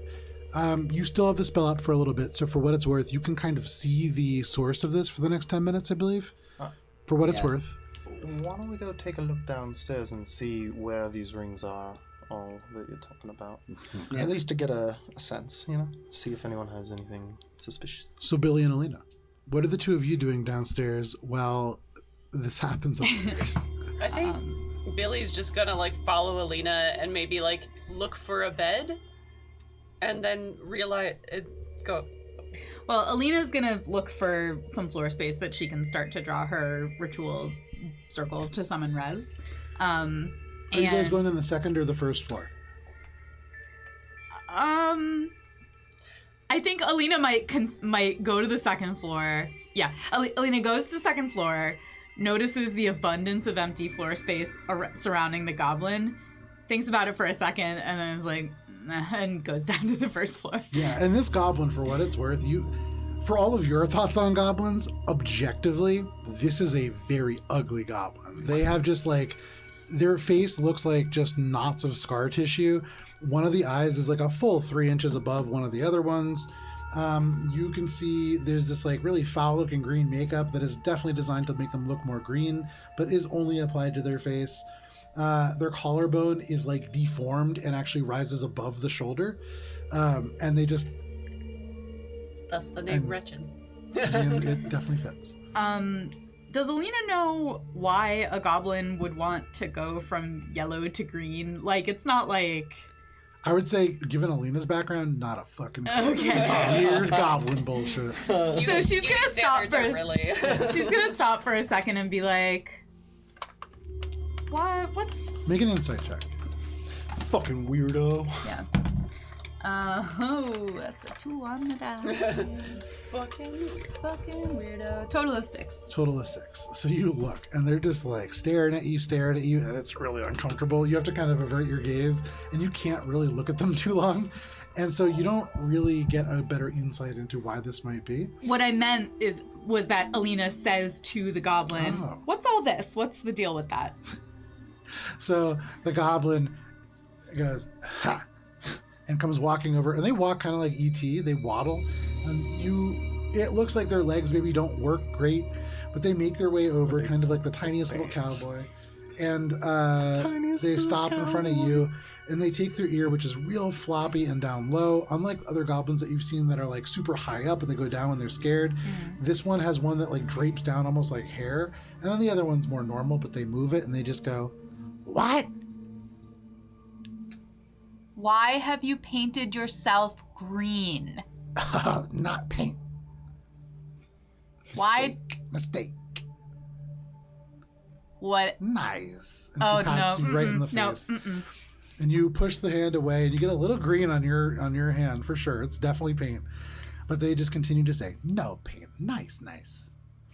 And they put their ear back down. Billy's like behind and is just like, mistake. They go and they completely ignore you, Billy, and they go, "Friends? Friends." And they go and they try to grab one of your hands. Nope. We don't touch, but sure, I'll be your friend, I guess. Come. And they make their way back over towards the bunk. Okay, but she. Is this So gonna be Lena's like, when Ori started a drunk commune? Are you gonna start a goblin commune? shut up. And she follows the goblin. So at this, there is an individual. Actually, there is a gnome that you had probably seen coming in. They have a ladder braid of chestnut-colored hair. They wear this like very dark purple, almost leather tunic that looks a little bit like what a blacksmith might wear, but it's been kind of embroidered and decorated over time, so it's a little bit more of like a common wear garment now. But they look at you, and as the goblin gets a little bit out of earshot, they go, "Psst, don't go with her. She's dangerous." I mean, she's definitely disgusting, but dangerous? I mean, look at her. Not let you upstairs. You saw what she can do. I can look after myself, and honestly, why does she paint herself green? It's because she's with the Grungle Bungle boys, but she wants to pretend she's from the surface. But look at her. You can tell she's not. Alina's curiosity gets the better of her, and she's like, okay, noted. Thanks. Be right back. And she's gonna just clop over to where the goblin is. Okay. You can see it's almost like they want to say something, but you walk away and they let you. They go back to their bunk and you follow the goblin, who looks really excited. They're moving a whole bunch of just junk off of one of the beds nearby them, and they just go, "You can sit here." I'll stand. Did you want to show me something? No. Friends. Oh. Lonely. They just kind of prop up on the bed, and they take a bag and they put it out. And they take out a couple of these really ugly-looking red root vegetables that look most like ginger versus anything that I guess would exist in real life. And they like put one of them in your hands, and they come out and they take a little dirty-looking doll, and they put that. They try to offer that to you. No. And they go out and they take out a whole big roll of parchment, and they hand that to you. Ah. Did you kill that person upstairs? The one good ear goes down. Yeah. And they go, "No." Make an insight check. Alina, get into the root of the problem. 23. 23? This is like talking to a child, you just gotta be blunt. Probably not. As soon as they say no, there is not just them like denying it. They look genuinely hurt. The ear goes down. They look crushed. And they had just brought out this little doll. They had brought out like all these things. They had been alone over here, and they had cleared off this bed for you. And you get the sense instantly the bed was not messy because they wanted it to be. They had created a little buffer zone around themselves to like keep people away. And they had finally found somebody who wasn't being mean to them. And you just immediately accuse them of murdering this guy. You just got here. But to them, who have been accused many times, it is definitely an accusation. And they take the doll and they tuck it away. And they take this little root vegetable and they tuck it away. Sorry, I mean, wouldn't you rather go hang out with the other little gobbo friends? My God, she's so Not insensitive. nice to Gretchen. And they The turn around the and other they lay gobbos? down. Oh, me, And right. the ears just go down across their face. Okay. Bye. Leave that goblin behind. But for what it's worth, they seem definitely not to be a murderer. They seem really sad. And as she wanders back, is the gnome still there? Yeah. Like, and you can see the gnome like looks and just goes, "I'm glad you're okay." Billy. I don't think she's got it in her. Well, no, she stabbed the other guy in the neck. that's what I don't know. No. She's so little and pathetic. They're all little and pathetic. Well, I know, but like, this one's like extra little and extra pathetic. Look, you said you can take care of yourself, but I'm not going to fall asleep around her myself. Okay. Anyway, I've got a spell to cast. Billy, what? So weird. While Alina was having that interaction, Conversation's a strong word. Crushing a goblin's heart. yes. We just killed like 10 goblins. Come on. Emotional damage. Billy would be like keeping an eye on that, but also on the only other person in the room, the gnome. Not the only other person in the There's a room. bunch Oh. of them. They're all just So the They're gnome all you just saw keeping with their his distance ladder from the braid, goblin. you can see, had kind of been watching, but like mostly passively. There is a bright, vibrant red kobold, and they also look very suspicious of this goblin, and now of Alina for having talked to them. I was gonna say Billy would be watching everybody's reaction to Alina going over and chatting with the persona non grata. The entire, I would make an insight check.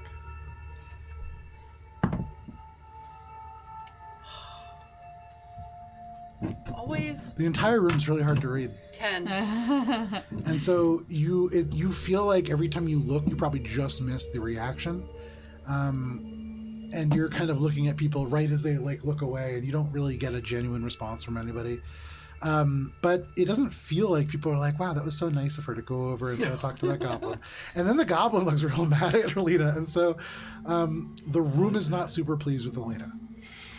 But Me? What did I do? Well, you talked to them, and then you made them sad too. I guess when Alina comes back, Billy's just like, maybe we should go to the first floor.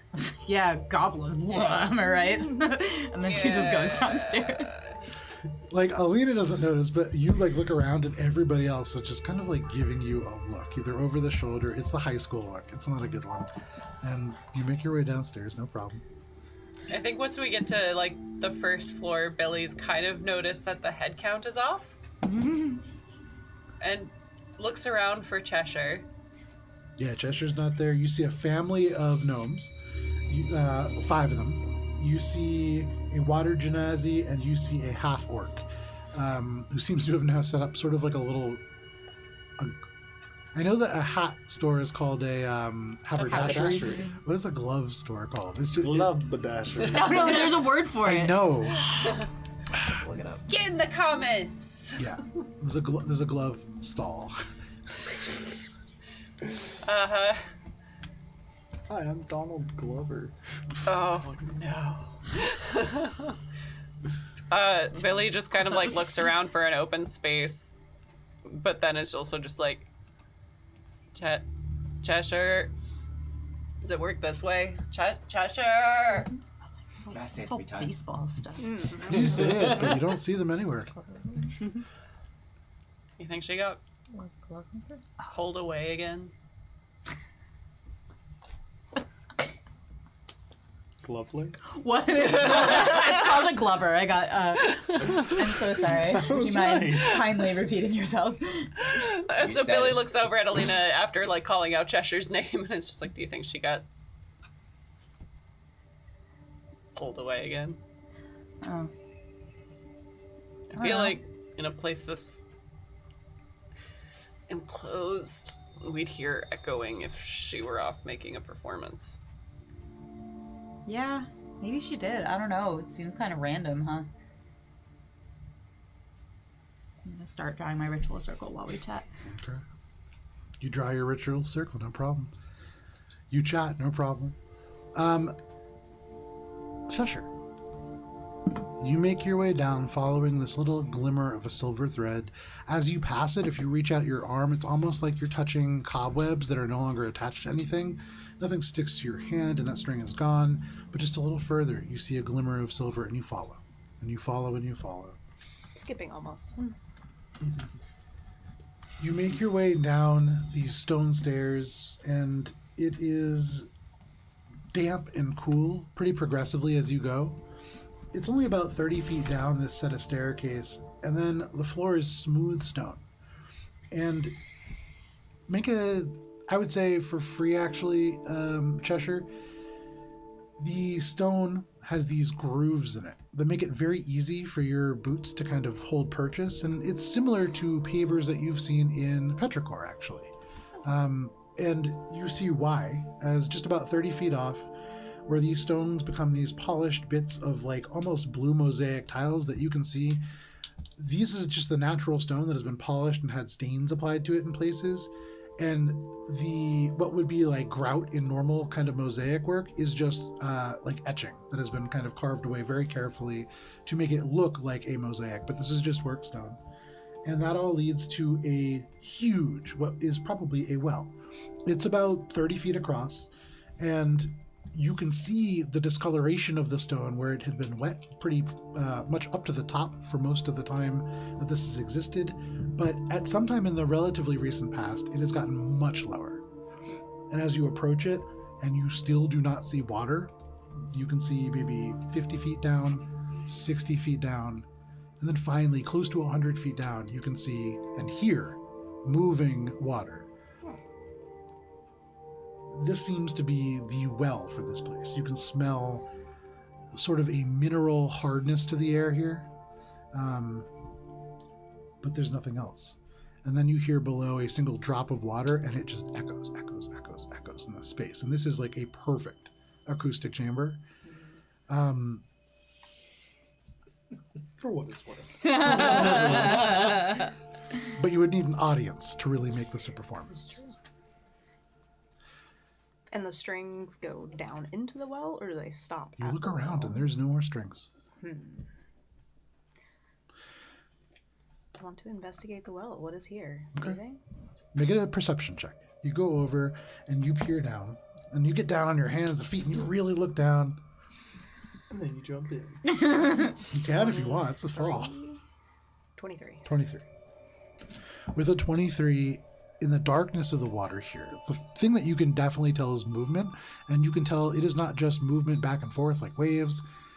It is slightly circular, and it's slow, but that tells you that either water is being added or subtracted. And given the fact that it's about 80 feet down to the water level, it sure seems like it's going the wrong direction. You look down, and as you see the ground progress slowly, like further and further away, obviously this was carved at one point, but at a certain point, it gets a little bit more jagged and uneven on the sides, and you would guess the further down this goes, the more natural it gets, and there's a place where it probably connects to a cistern or a sort of underwater reservoir. It's definitely fresh water, and I think that's probably all you could really see. It's just really deep, dark water. I would say beneath the surface, it goes at least 80 feet down, and then you lose sight of, there is no bottom that you see.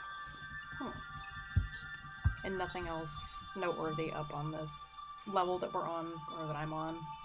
Very quiet. You don't see people. You do see what looks like infrastructure that could be used to put like a rope and a bucket down. There is larger sort of sets of that equipment off on the side that is not currently in use, but you would imagine if people needed to haul up a large amount of water in short order, that could be done. But no, mostly empty. File that away for later, and then I want to continue my walk and see what else is. Okay. You turn around, you walk back up the steps, intent on heading down the path a little further into the Enclave. Minka, what else are you doing for the evening? I think at this point, after regaling Lot for far too long, and like probably at this point, a lot of like wild just did you know that they call us hill people? We've had a lot of names, Minka. That's not one that I'm terribly pleased with, admittedly. This isn't even a hill. You know? It's just factually incorrect. You're in a mountain! Well, they don't know that we come from the mountains, and we do take some steps to make sure that that stays this way. So if they do truly believe that we're from the hills, I suppose that's okay.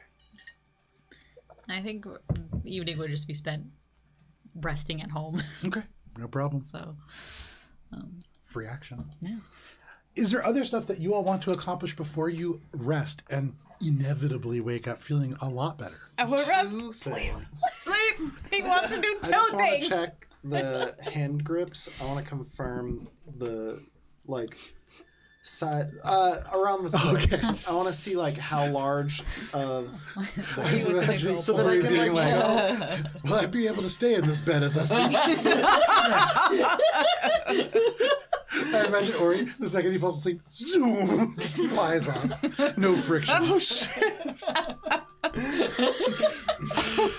see That was the curse Lot was talking about. what the basically I want to be able to see okay, when I go and start meeting people downstairs, I want to try to narrow it down based on the strangulation marks and see Like the size of their hands. yeah, the size of their hands or the Make a survival check. the strength used. That glove selling guy probably has been checking out people's hands. 13 Whoa. or 12, sorry, 12. He knows his way around a hand. Not good. Am I wrong? That's actually a pretty good idea. I've got an idea for a store called Only Hands. Sorry. Was it 13? 13, yeah. With a Or 13, 12, sorry, 12. with a 12, you can't tell what the dominant hand is. You don't get a great idea for the size. The only thing that stands out for you is that they need to be strong enough to literally crush somebody's throat. So it's totally caved in, crushed. It's not just a... It's not just they got strangled and there's red marks. It's Correct. There's a broken neck here. Okay. So, whoever did it is quite strong enough to break the neck. Could you tell if they were wearing gloves at the time? There's no fibers, and so I guess that would suggest that probably not, but I would say Maybe. that's a specific ask. Well, if they were wearing gloves, I'd ask the glover who'd you sell these gloves to. You see no evidence of gloves. I think it's been glover. 3 days. If there were signs of gloves, they're probably gone. So we don't let them know that we know all that we know when we go to talk to the people downstairs, alright? Got it. We know it's most likely that it's not the goblin and it's probably one of the larger folks down there. But The stereotypes if we act everywhere. like we're convinced it's the goblin, they might let us on to somebody. See what I'm saying? Wouldn't that be unfair to the goblin? We're going to talk to the goblin as well because we know that they're innocent. Or I can assume with some reasonability that they are innocent. Okay. So we talk to the other people, don't let them know that we suspect them, and see what they say. Knowing what we know, we can compare the two. Do you follow me with this? Okay, I just wanted to make sure because... Savalas immediately walks down the stairs. There's been a murder. I don't know if y'all knew this, but there's a dead body up there. We checked. So, with this established, are you going downstairs? No, go downstairs. Okay. Well, I'm gonna go downstairs, and what I want to focus on is rings that people are not wearing. That people are not wearing. I'm assuming that if the ring was taken, it'd be hidden. So I guess I'm looking for rings that look like they may be hidden but not worn. up butts or something? Yeah, way up there. So far up there, it looks like a tongue ring. Wow. Love that. So you go downstairs. Anyways. On the second floor. Yeah, the That's idea a is that if Thursday someone joke. stole this ring, they wouldn't be brazenly wearing it. You see the gnome who had spoken to Alina previously, kind of keeping to themselves now, wearing a black onyx ring around their thumb. You can see the kobold who has now is nursing their hand, which seems to have some kind of a broken finger, having just pried it from underneath a rock. They don't have any rings, and that's probably good because it would be tough to get off the finger. You see there is a human woman, and actually as she kind of is settling in here, this is one of the people that Minka had seen coming in originally. Really short cut hair, scar on the chin. You can see there is a number of they ping a couple times because they have a few different rings in their ear, in their nostril, in their this is Silitrix Swan. yes. You see a half elf who is wearing 2 silver rings, one on either of their middle fingers. You see an elf who has 2 rings, both made of gold, both on their left finger. You see a dwarf who has 5 brass rings, all of them on the left hand. I believe that's everybody on that floor. So many rings. There are no. Oh, rings, sorry, not- Wretchin.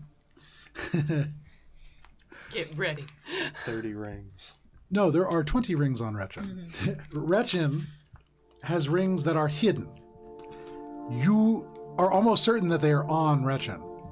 They're in places that would indicate that they are probably piercings, not hidden in like orifices, but some of them you can't quite tell.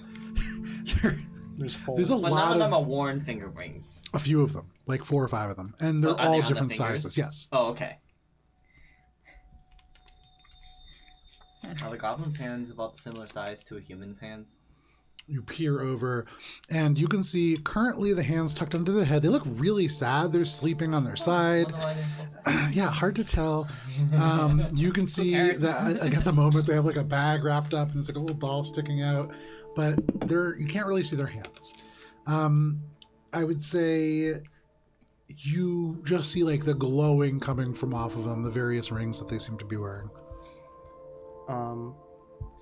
So as we're going down there, I just want to use like passive observance to try and lip read people having quiet conversations, like to see if anyone's talking about Moida.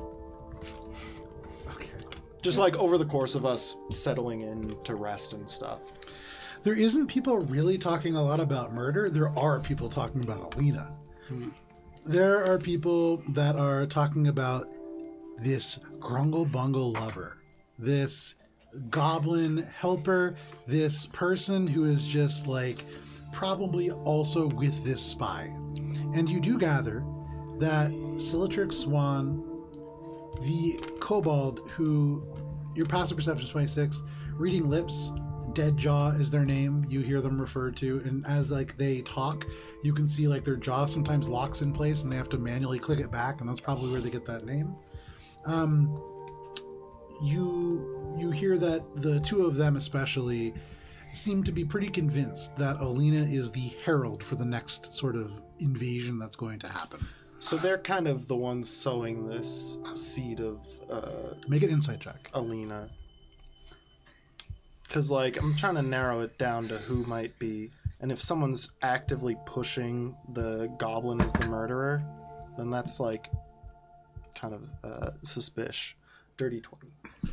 With the dirty 20, you get the sense that Deadjaw the kobold and Silitrix, they are not, like, spreading things. They both believe that Alina is a spy. This is a genuine suspicion that they have. And the way that they're talking about it is really not just like, oh, we think that this person's a spy. It's, let's keep an eye on this person. Okay. Not only do they think that Alina is a spy, they actively are going to do something about it. You don't get the sense that it's violence necessarily, especially because it's a kobold and just this person. And you guys are, just the cars of the Treaty of 4 Seasons. But they're very suspicious of Alina. You get the sense that the gnome, the kobold, Silitrix, and the half-elf, all very much suspicious of this goblin. The other individuals who are up here, the dwarf and the elf, they seem to be mostly keeping to themselves, and they talk to nobody. Are they, perchance, the other members from Vulcan? How are you coming about that? Any sigils or clothing Make a history or check. things like that would indicate that they're from the area? Or Make a history check. a dagger that's missing? A sheath that's missing a dagger? Choose a history or perception check, your choice. And they'll give you different results, so think about that. I'm gonna go with Do I get the bonus for history for recalling sigils and stuff? No. Okay. I'm gonna go with history anyway. Well, I should go with perception. 8. Not a damn clue. You see on this dwarf, first of all, they're a blonde dwarf, and that's pretty uncommon in this part of the world, and so, like, no idea where this person could be from. Sunrise Tiles. I'm gonna say it. I mean, Matt knows this. Well, we've also run into one, right, in the past? Perhaps. Across Lake Tarkana, there was one. Oh, yeah, you did. That's right. Yeah, I forgot about that. Yeah. So, yeah, you've met a few of them. This is an individual that hails from a group called the Anacrean Alliance. You don't know too much about them. But there is supposedly another dwarven citadel, like, really far to the south. And that is where this individual, ancestrally at least, comes from. Not from Vulcan. The other individual, they're an elf. You see no sigils that would indicate they're from the Magiocracy of the Rising Storm.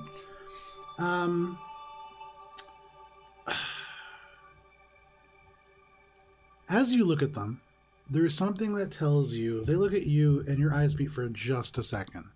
And there is a twinkle in them that makes you think that you may have a familial relation. But they are probably not from Vulcan. That's weird. You might have an aunt in common. But aside from that, no clues that either is from Vulcan.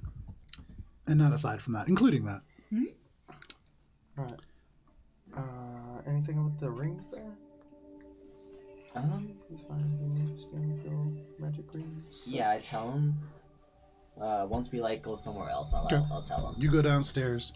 On the first floor, Alina, Billy, most of the Wandering Hearts now back together. Sans Minka and Cheshire. Are there any other people down here? Ring check real quick. Alina's got one. Oh. There are 2 rings. There's one each on the ring finger of the 2 gnomes who seem to be there with a trio of gnomish children. And you see a give me 1 second to see what the sigil is. You see there is a pewter ring that seems to have some kind of a waterfall symbol on it. And that is on the hand of the water genasi. The the half orc wears no rings. They wear gloves, and they have quite a few. They have a lot of gloves. So his name is Eric the Glover, but I didn't know Glover was what it was called. It was just in my head that was a way to remember what he did. Now that you brought up that it's actually Glover, I'm so sorry. It is very distracting to me. Anyways, Eric Glover, the Glover. Yeah. The Glover. Why'd lover. you become a Glover? I'm a Glover lover. What choice did I have? It's my 3rd career, actually. But not a lot of rings down here. Fewer than upstairs. I would argue that there are 3 rings down here. The 2 that you mentioned and that one's. Big honkin' ring. Sometimes That she one ends. blinds Valis to all the others. There's one really big ring down here. I think I found the ring! But that's what you see. Okay. So did y'all find anything interesting from any of the folks around here? Yeah, I talked to that goblin. Weird, ugly, but Didn't do it. No. I don't think so.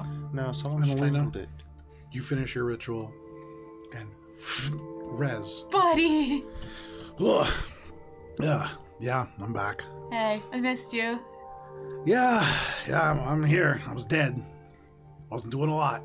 I know, I'm sorry. I would have resummoned you sooner, but, It literally feels like it just happened. So, Oh, you know. okay. You want some chocolate? Yeah. Okay, here you go. That should take this thing off. And you can see now everybody is just staring as this imp appeared, and then Alita just feeds him chocolate, and he starts devouring it. You can see horrified 3 gnomish children. You can see, so both gnomish Alita, parents get in front. I was going to mention that you should keep a fucking low profile. Everyone up there is suspicious of you already. You can see What did I do? I don't know. everybody is just kind of staring. Maybe you now just at summoned a fucking Rex. imp out of nowhere. She Okay, talked to the that goblin. was Yeah. So? You can see Rez looks around at everybody now just staring. So? Weren't you gonna talk to the goblin? Alina, you got this. We'll catch up later, bud. What? Remember, right before we parted ways, when Minka's mother, who we just met, who has welcomed us into their home so graciously, said, specifically, Minka looked at us in the eyes and said, While this is "Do happening, not by the way, the cause whole any time, problems." you're getting, Alina. I didn't cause any problem. She also asked The us to people investigate a murder. upstairs Alina. think that you are working with the goblin To and be are going fair, to kill them. Alina. Lot also insane. told us What? to be It smells really helly here. Where are we? We're in the Lost Enclave? Minka's home? You don't smell that? Do I smell that? You smell like body odor. I mean, like, you know, you're in this like stone room with a bunch of people and it's pretty crowded and Ori's like right in your face yelling. And so Rez just goes, Whisper yelling. "It's something, Yeah. something's, it's like sulfur. It's like, it's bad. Oh, okay. 1 second. And I mean, her defense, I mean, Lot did say to be nice to the goblin, so What? she was trying to be nice. We didn't know that it would make everyone suspicious. She also said that. Did you not read the? You really need to learn how to read a room. Everyone else was on one side, and the goblin was all alone on the other side. Well, the friggin' leader of the Sounds town lonely. was like, be nice to the goblin. She literally. Okay, you know what? Hold on a second. Just hold that thought, okay? Alina turns around and you can see that half orc who's there with like 3 pairs of gloves. And he just goes, "Hi. I couldn't help but notice that you're new here, and we've been trapped for several days, so apologies, but I've asked everybody else. Could you use some gloves?" Who are you? I'm Eric the Glover. God, I got me so bad with that. I've just been trapped for 3 days here, and I wasn't meaning to be stuck for so long. What? How much is a pair of gloves? It really depends. A shopping trip? No! And he goes, he says, "Wait, I didn't realize we had connoisseurs here." Yeah, Eric, just a second." And he goes back and he pulls out like 30. I mean, like, he has no exaggeration. As he pulls some gloves out, you can see like sheets go aside. There's boxes of gloves still here that he hasn't even pulled out yet. But he looks genuinely excited now. Alright, I'm gonna take him aside away from the group because the group looks like they're busy discussing Sure. something, but I would love to see the gloves. No problem. So he pulls out all these gloves. He has different fabrics, different styles. He even says, "If you wait just a little bit, I could put a little pattern on for you. You like, what is that, a dog? You like dogs? I could put a dog on it for you." And just looking at the stag symbol. But he goes up and there's all kinds of things that he can do with gloves. He is a master glover. And you talk to him on the side. But as your tanks the social encounter. Alina's gonna be like, "Okay, look, I'm sorry. And also, Rez is smelling helly stuff. He only, Helly how? Like, what does that even... Is there hell around here? I don't know. Are you familiar with the concept of greed? Yeah.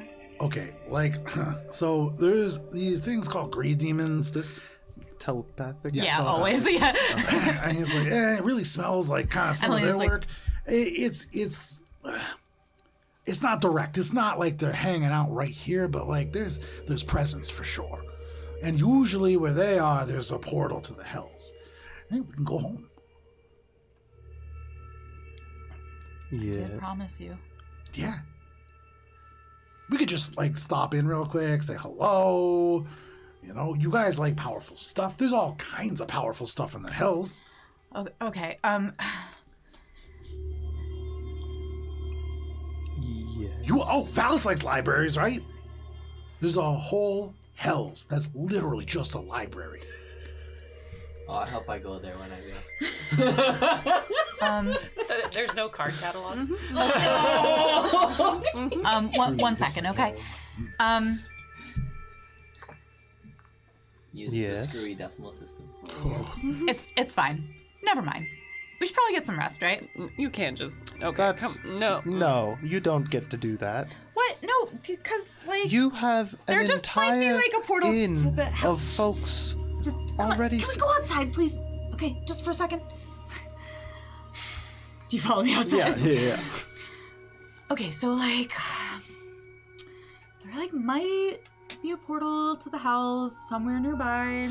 Okay, so when you say might be a portal to the hells, that sounds to me like there is a portal to the hells. I mean, probably like, and like that's fine. No, it's not. That is not fine. Portals to hells are generally not fine. Is it Yeah, like Especially like, when there's a close murder the and door other to it? creatures Like- that are coming around and killing things and sewing things together. None of this is fine. You just have to close the door. That's all. Okay, but the thing is, Do you Rez need wants some to go sleep? home. Yes.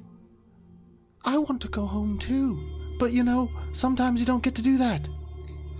Especially when you're downstairs Tell in a Ori, cave. we just gotta stop in for like a couple days. Tell him yourself. All right. Not invisible anymore is Rez right there, little potato body, big wings flapping, and he says, "Look, we don't even need to go for that long. We've been in the Majocracy for a while, like a week. We can Rez. go for like 2 days." Rez, look. I feel like we've really made leaps and bounds in our friendship here over the course of our journey thus far. Right now is not the best time to be going to hell. Look, what were those assholes saying? Friends help friends, right? And we're friends now, so like, Right. you just help me out. Help a guy out here, all right? Look, do you think he gets really close to you? And for the first time, Alina, you can't quite hear what Rez is saying unless you actively try to do so. I will actively try Make a to do perception so. check.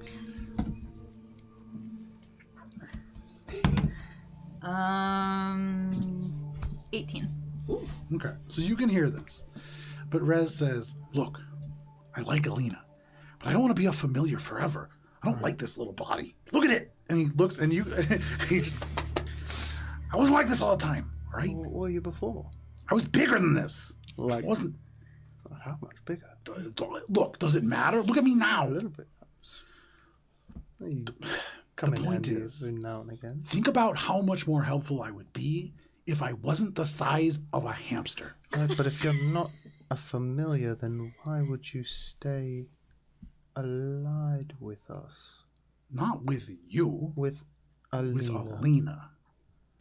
Right. See, and forgive me if it is offensive, but my understanding of hell, fiends The such as hells. the hells, fiends such as yourself.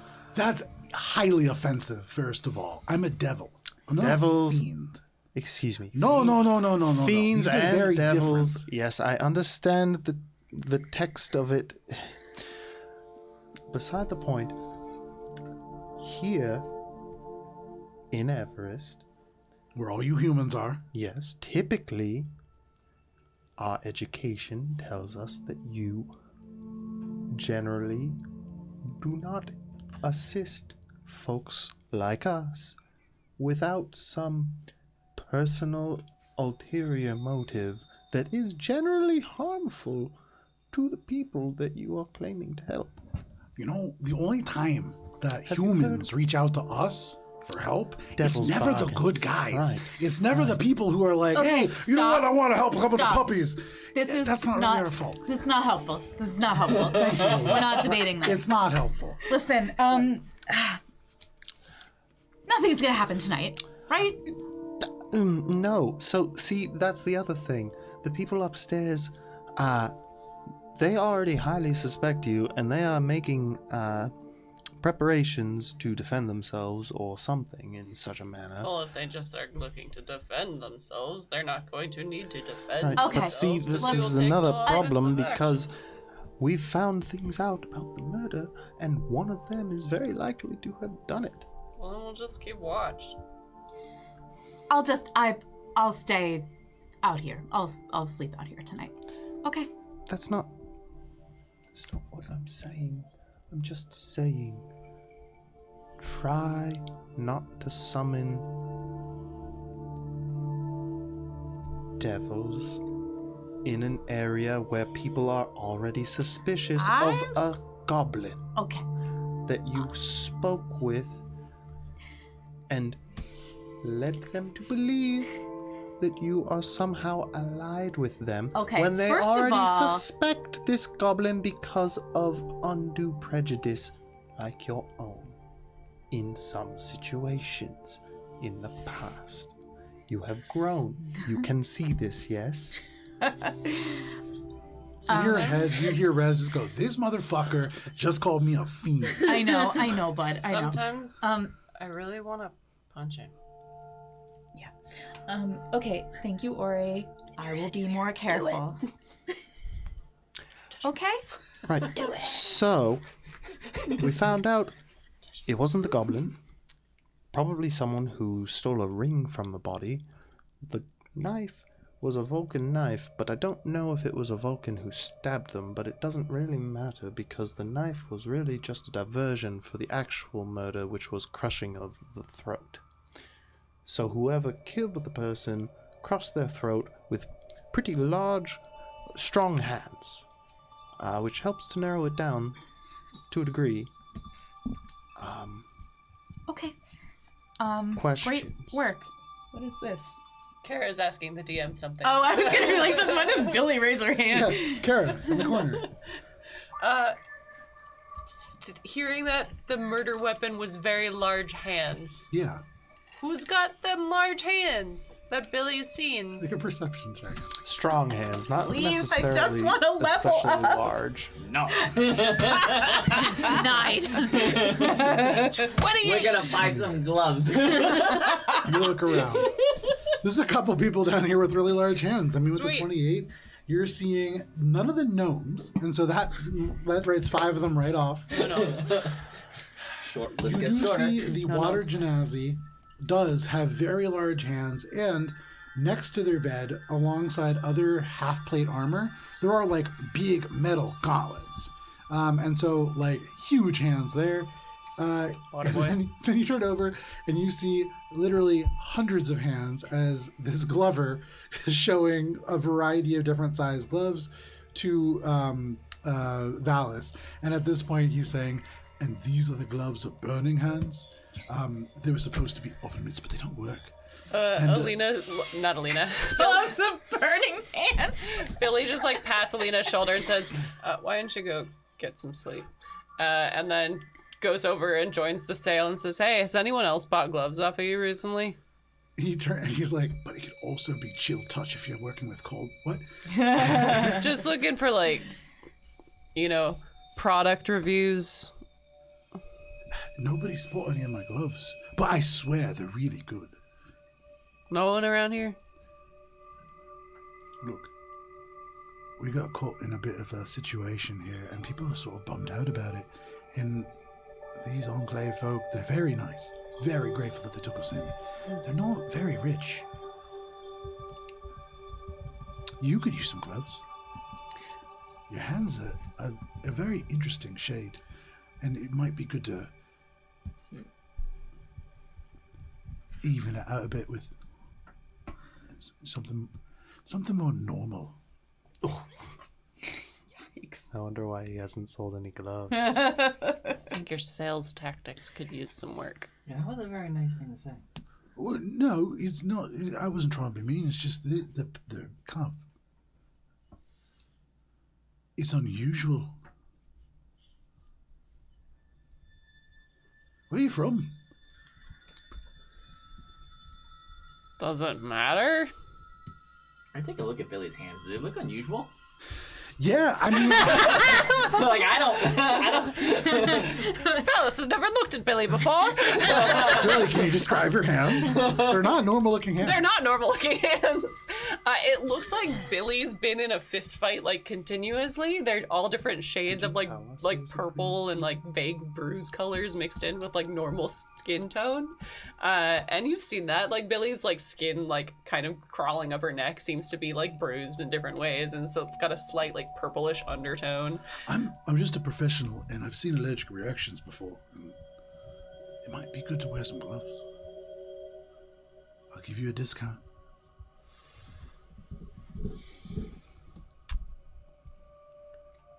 You know, I've never been fitted for gloves. Yeah? None of the like 150 pairs you got here seem suitable. Maybe I've got plenty. And he There's goes, a pair of gloves. and he Maybe you pulls out a could- case and opens it up, and there is just probably another 100 pairs of gloves. He pulls out another box, and he says, "What are you, like a 37, 38? Never been fitted, don't know. Oh, don't worry. We're going to get you squared away right away. Just, do you have any allergies? Obviously, at least one, but any other you are aware of?" No? Okay. And he just, probably about a dozen different samples in different sizes. And he just goes, normally I would put them on, but here you are. And he hands them to you. And kind of like tries to get some basic measurements here. And are you trying to get any kind of information out of this interaction? Billy's gonna plant something. Okay. Billy kind of like slips one on and then like tries to like squinch her hand around and then like works a nail off. Okay. Just waiting for it. Oh, it seems like that one might be a bit tight. A little bit. We could find one a bit looser than that, but what do you think about the material? Need something a bit sturdier. It's a real mushroom bark. I mean, you can't get much sturdier than that, but I've got something for you. And he goes and he like pulls out some leather, and you, no problem, make a sleight of hand check. He's like, the prospect of selling gloves. Can I help? How do you want to help? I want to ask him about the prices of the gloves while she's doing this. And I'm not knowing I'm doing this. I just happen to be asking It about just the prices really of the gloves. depends on, material. It depends on exactly how many I have. It's a bit of a sliding scale, but anywhere from, he kind of looks you up and down. 1 gold piece to 5, maybe 6, depending on some of the specialty modifications. Does that give me help advantage? Yeah. Snap. Just want to see if I can do better. Okay, 21. 21. You hand the glove back. He tucks it right away into the case that he had put from under the bed. So this will almost certainly go right back underneath and stay there. They move right on to another pair. This is black and leather, and they hand it over to you. And this is far too large, but you can go through the motions and try on a few more pairs. And they seem like pretty enthused. And at the end, they'll say, "So, I mean, obviously they all fit, but I mean, the last 3 really fit, and I think they would be the best. Would you like to pay in gold or platinum?" I do barter, I suppose. It really depends on what you have. Do you I like don't them, trade Billy? for other gloves. People ask that a lot. Buyback program? Billy, I buy them back. Billy pulls I out stand one of by my her promise. vials and says, "Well, I have been experimenting with a few different potions. This one," and she holds it up, and it's like a vial with some kind of like yellow liquid inside, and it has like a little like sprig of something. Yeah. She says, "Now, I've tried this once and had some really good success with it. It's great for... Have you ever seen when people are really able to sell something and really like up the pricing of things just with their sheer description?" I've never been able to do that. Really. Make a persuasion check. And make it an advantage. As you've honed in on perhaps something that he really needs. That's a 19. And you just have the one. It's really difficult to make. See, that's Moonwort in there. That's really rare. I'd be willing to trade one of these vials for that set of gloves right there. I mean, I could find my own moon sport if I wanted to, but... It's really the harvesting and the brewing. No, I know. Skill. All right, don't tell anybody else, though, because I'm really giving you a deal here. So anyways, plus the gold, of course. Yes. Here are the gloves. Of course. And he looks over at you, 20 gold pieces, and he gives you a pair. You can add a pair of black leather gloves to your inventory. And for what it's worth, they're well made. I mean, this is not somebody who's selling like cheap, shitty items. He's just kind of stuck in this place.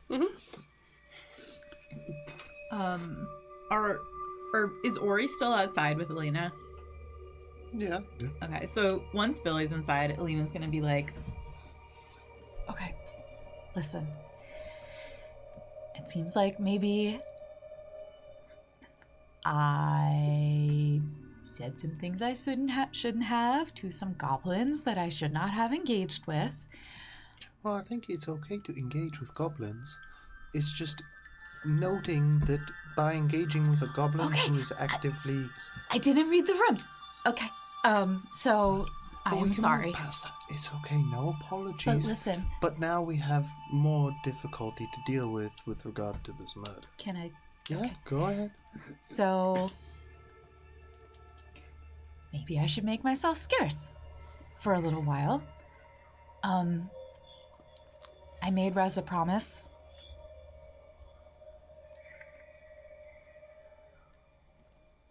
Maybe I'll just bring him home real quick and then come back. So I won't be messing up your investigation and I can keep my promise. What was the exact wording of your promise to Rez? He said if he had an opportunity to go home, or like I agreed that if he had an opportunity to go home, I would help him. And what happens after he goes home? Not sure.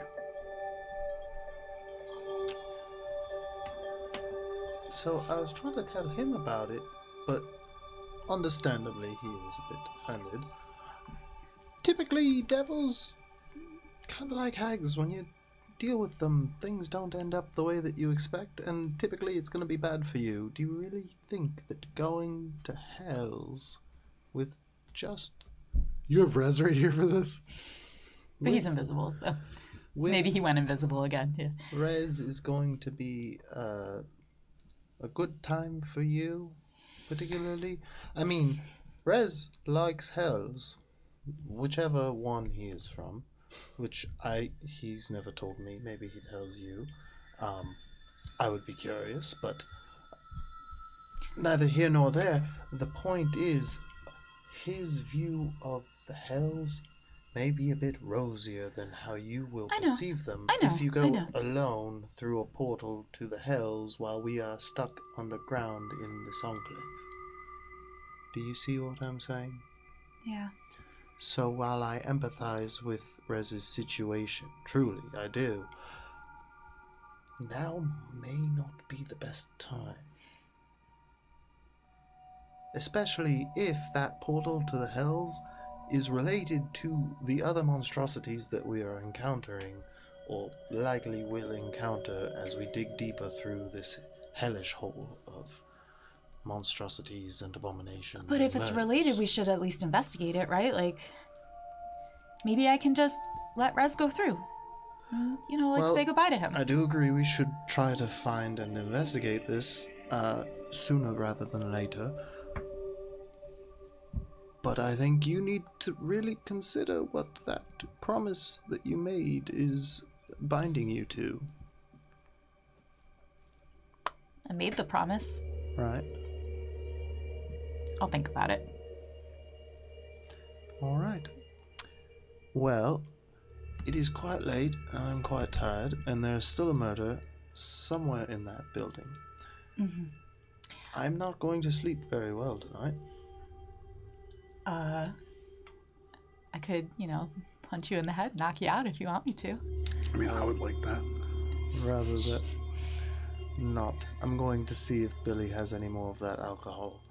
And keep an eye on the folks upstairs. I think one of them I need to go have a word with. They were suspicious, familiar. Okay. Try to stay scarce upstairs. I was gonna stay out especially here, honestly. the gnome up there, and the human. Thought the gnome and I bonded. The human, the kobold, the gnome, they all really seemed suspicious of you. They were talking about being some sort of spy for the goblin. Yeah, I don't know how you managed to do that so quickly, but you Okay, Ori? screwed. Me neither. Well, Okay, listen. I'm just gonna keep tensions my were distance. already high, and you did something. I spoke to a murder suspect for a murder we are supposed to be investigating. But listen, I get it. I'm just gonna keep my distance, but, you know, if you need, like, an assist, or if you need... Valis is a somewhat capable assistant. Okay, I'm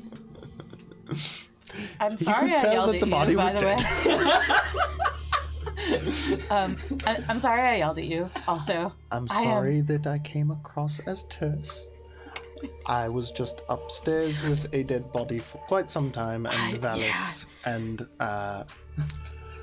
the people. There was a lot of tension left behind in your wake upstairs. I don't get it at all, but, Well, the murder typically would do that. Oh, yeah, right. Hey, here, We've if you're been a going bit inside... desensitized. He's gonna reach into the bag of holding and pull out the rosehip beer. Okay. And just be like, here, Oh, knock yourself out. I will be sure to share this most of it. Make your way inside, no problem. I'm gonna Did Ori take just some apologize swigs. for how you took a thing? As Ori goes inside and he pops us Oh, off he's to the swing, trying. Rez is gonna say, what Ori's saying, it's not wrong. You know, there's a lot of bad people in the Hells. That's kind of like their whole deal. But you're not a piece of shit, Alina. Neither are you.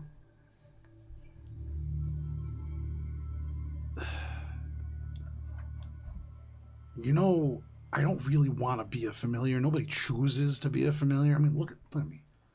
I know. I stole from somebody kind of important in the Hells. And so part of my punishment was being a familiar for the next 1,000 years. I only have like 800 to go. So, it's not like the worst. But it would be really nice to not be this anymore. And I could be really helpful to you if I was back the way I'm supposed to be.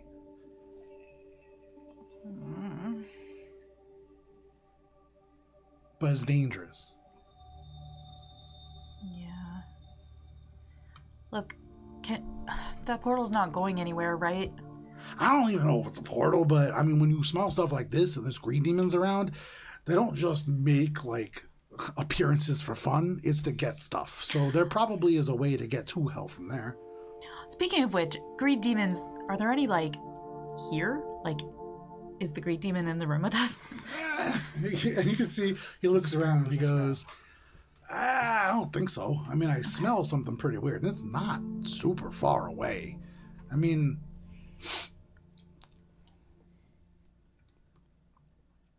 yeah, it's pretty close by, but I don't smell them right around here. Okay, well, going to take a look won't hurt. No, you want me to show you? Mm-hmm. All right. He begins to fly, and he peels off along that main path, the same direction that Minka walked, the same direction that maybe probably about 30 minutes ago at this point, Cheshire walked away. You follow the same path. And because it is 9:30, I've been looking forever to take a break, and I'm so sorry. We're going to step away for a quick break, and then we'll finish up this session. So sorry. Thank you guys for bearing with us. We'll be back in just a little bit. Goodbye. Bye.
And welcome back to Courts of Everest, our original D&D campaign. We're going to jump right back into the end of our session here. We're still level 9. Still level 9.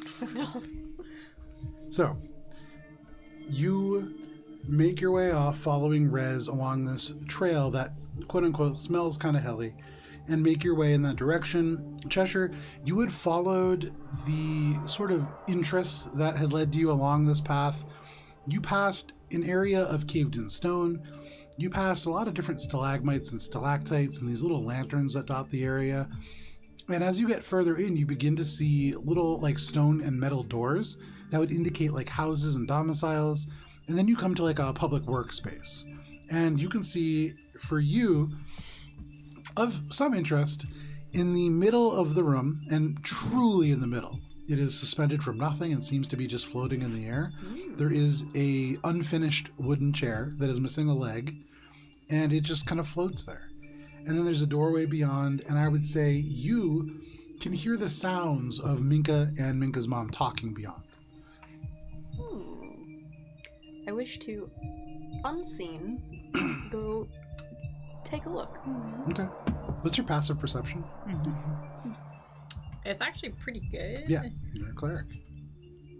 She's very much not a cleric. Make a stealth check. 19. But basically from stats. 19. Yeah.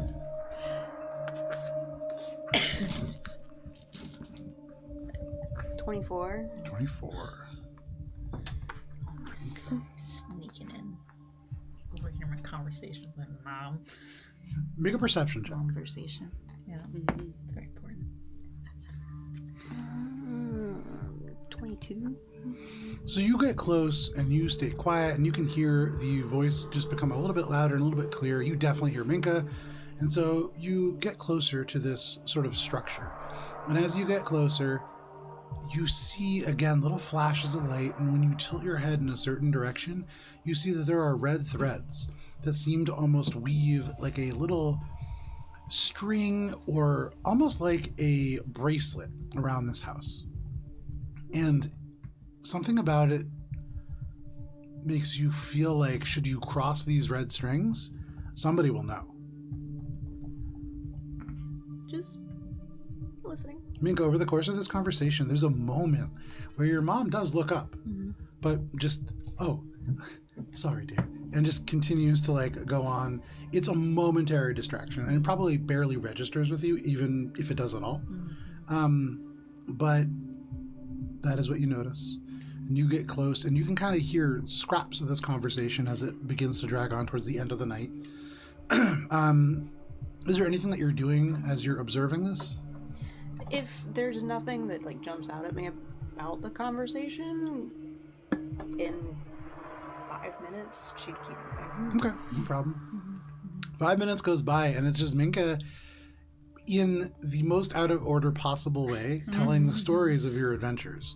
And it's hard sometimes to really tell, because then Minka goes, oh, but it was granite, and there was like, and like it becomes so detailed, and words that you don't understand, and like things about refraction, and like you get a little lost. You walk away.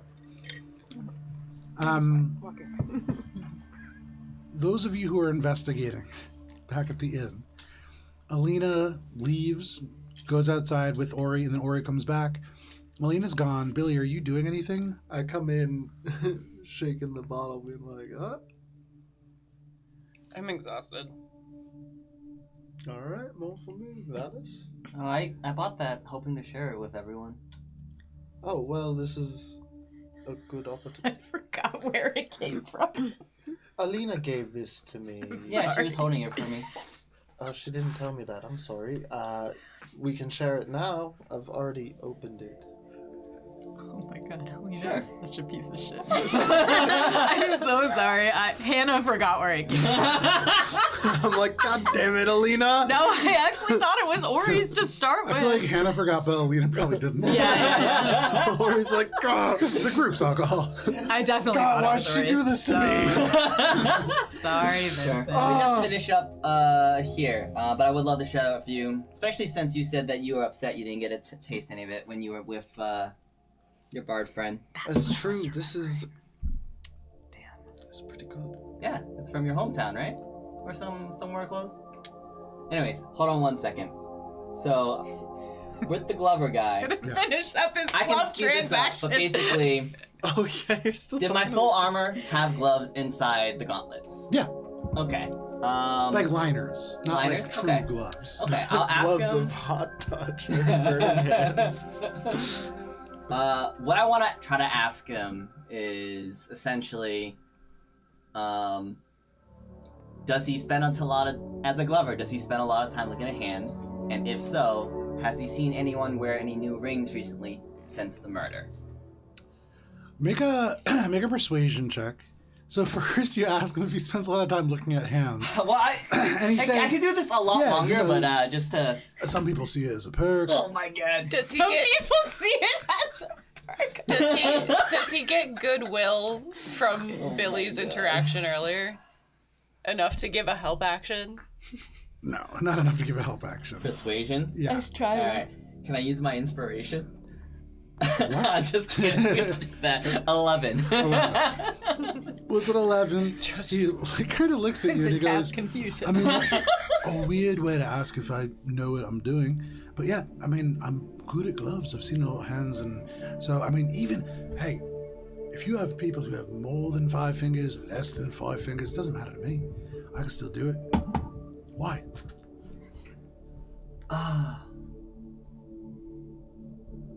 Just wondering. But in terms of other rings, rings are sort of, there's On the fingers, There's a lady specifically. here who knows a bit about jewelry, and you can ask her. Her name's Lot. Okay. She's sort of important, I think, around here.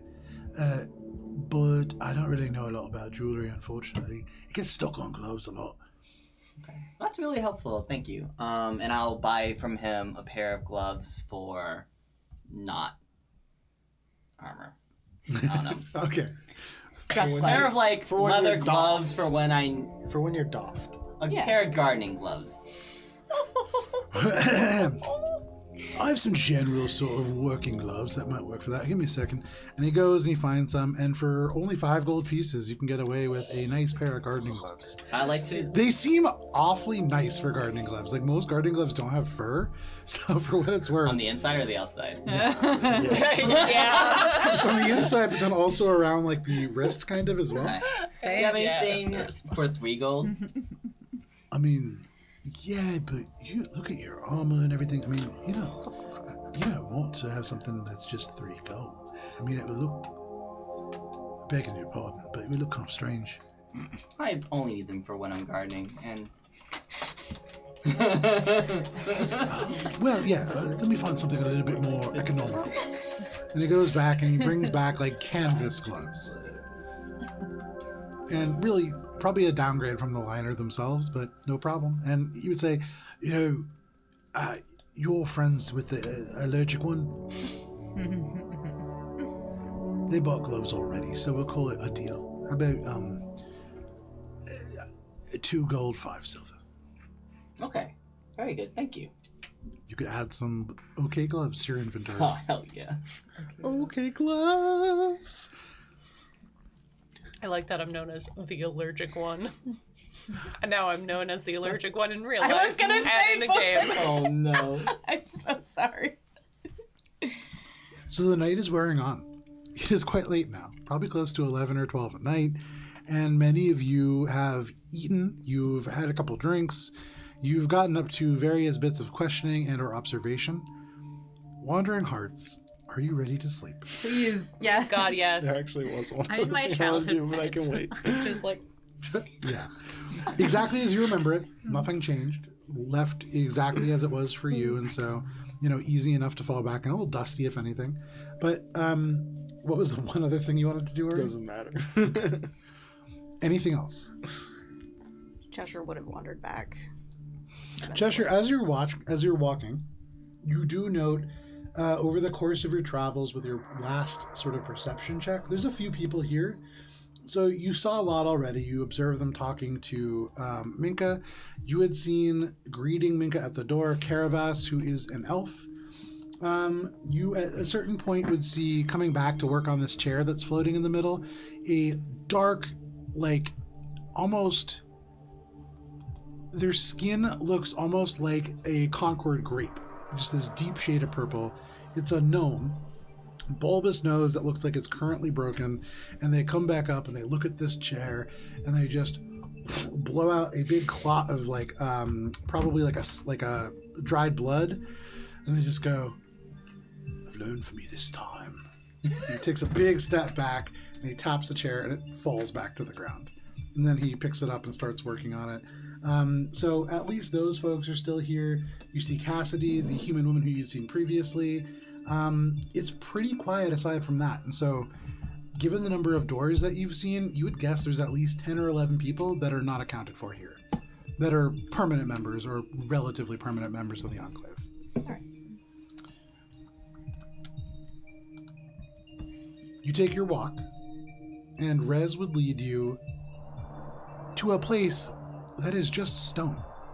And he would stop here and just go, "Okay, this is pretty weird," but it goes up and just flap, slaps the rock and goes, "This isn't natural rock. There's something beyond here. Okay. But it's in there." The portal's in there. Okay, again, I don't know that it's a portal. Okay, right? the hell sent. Yeah, but if we're lucky, yeah, there's a portal. Okay. I need to rest. Okay. Can we talk about it more in the morning? Yeah. Figure out what to do. Yeah. I would leave somebody as a watch, though, just, Yeah. Yeah, so I'm not gonna rest here. Yeah. Where the heli stuff is. Yeah. So let's go back to the, and then Right back. be like, guys, I think we should set a watch or something. I don't want to go in there. They don't like Are we all together now? Yeah, except for Cheshire. Still wandering. I know. So I guess we're now sipping the rose hip beer together. Sure. Is Billy doing that too? Billy's kind of just like cocooned in bedroll. Just like, I want to go to sleep. Okay. Alina's gonna go in and just kind of be looking around. Like, don't mind me. Boys, we should probably set a watch or something, right? I'll be up for a little bit. There's some more in this. I've got someone upstairs I want to ask a few questions about. Okay. So you've got it covered? The transfers? Yeah, we can take first watch. I'll take Okay, cool. First, second, And then second, Alina's first. gonna finish the bottle. Whoever's problem. finished snuggle first down takes the near first- where Billy is. Ring First hook shoe? sleep chance. I'll do a ring hong shoe. Okay. Ring hong shoe. You ring Hangshu. Everybody is going to begin resting, I believe, with the exception of Valis and Ori. Correct? We're alternating. And Cheshire, who's that what we're wandering doing? at the moment. Is that what we're doing? That's- to well, double that's what you trans guys do, swap right? it? We Yeah. usually alternate, but we're drinking beer. So Yeah. Well, we'll finish the complicated beer, and then after finishing the beer, whoever finishes last has to take the second watch. Damn, what a drinking Right. game. Whatever. Real smart. High performance groups. Right. That's not going to cut into being able to take first and second. 'Cause that's Resting. only like a Look 5 at me go, I'm minute thing, resting. right? I'm so All much right, resting. Quick roll Two off. of you begin your rest. We're gonna see who takes first watch. Please. 8. 16. Does that mean? So I does it mean think- I take first watch? I think that means that You establish what I you have roll for. finished drinking. Yeah, it's the roll. I don't know. I was picturing like a constitution check to finish drinking the bottle, Okay. and then whoever Well, in finished. this test, I don't you're not an know. ally, so you don't Well, I get my guess plus it's a 3. dexterity. I guess this is dexterity to. What would you call it? I didn't call for the roll, so I don't know. But this is what I'll say. With those rolls, Ori, you were able to drink a little bit faster than Valis is able to. And so, Valis, you are the last one and thus must keep the first watch. Very good. That's crazy. Oh, we did it, guys. Did we? What perception check? Sure. 15. 15. You drink with Ori, and Ori finds a trance somewhere in this vicinity. Are you just kind of keeping a passive watch? Opposed to. As opposed to, are you going anywhere or searching for anything? Oh, no, I will keep a passive watch. Okay. So you just kind of will move around the general area of this inn. You keep an eye on your party members to make sure that they're all still accounted for. Are you returning there at some point, Cheshire? So at some point you go upstairs and Cheshire is asleep. You don't see Cheshire come in, but they're asleep now. And so everybody's back under the roof. And that feels, for what it's worth, at least pretty good to not have people wandering the underground here, save Minka, who belongs here. Can I save a little bit of rose-hip beer and just put it next to her nightstand? Yeah, no problem. You can do that. You hear from her sleep a little snicker, but no problem.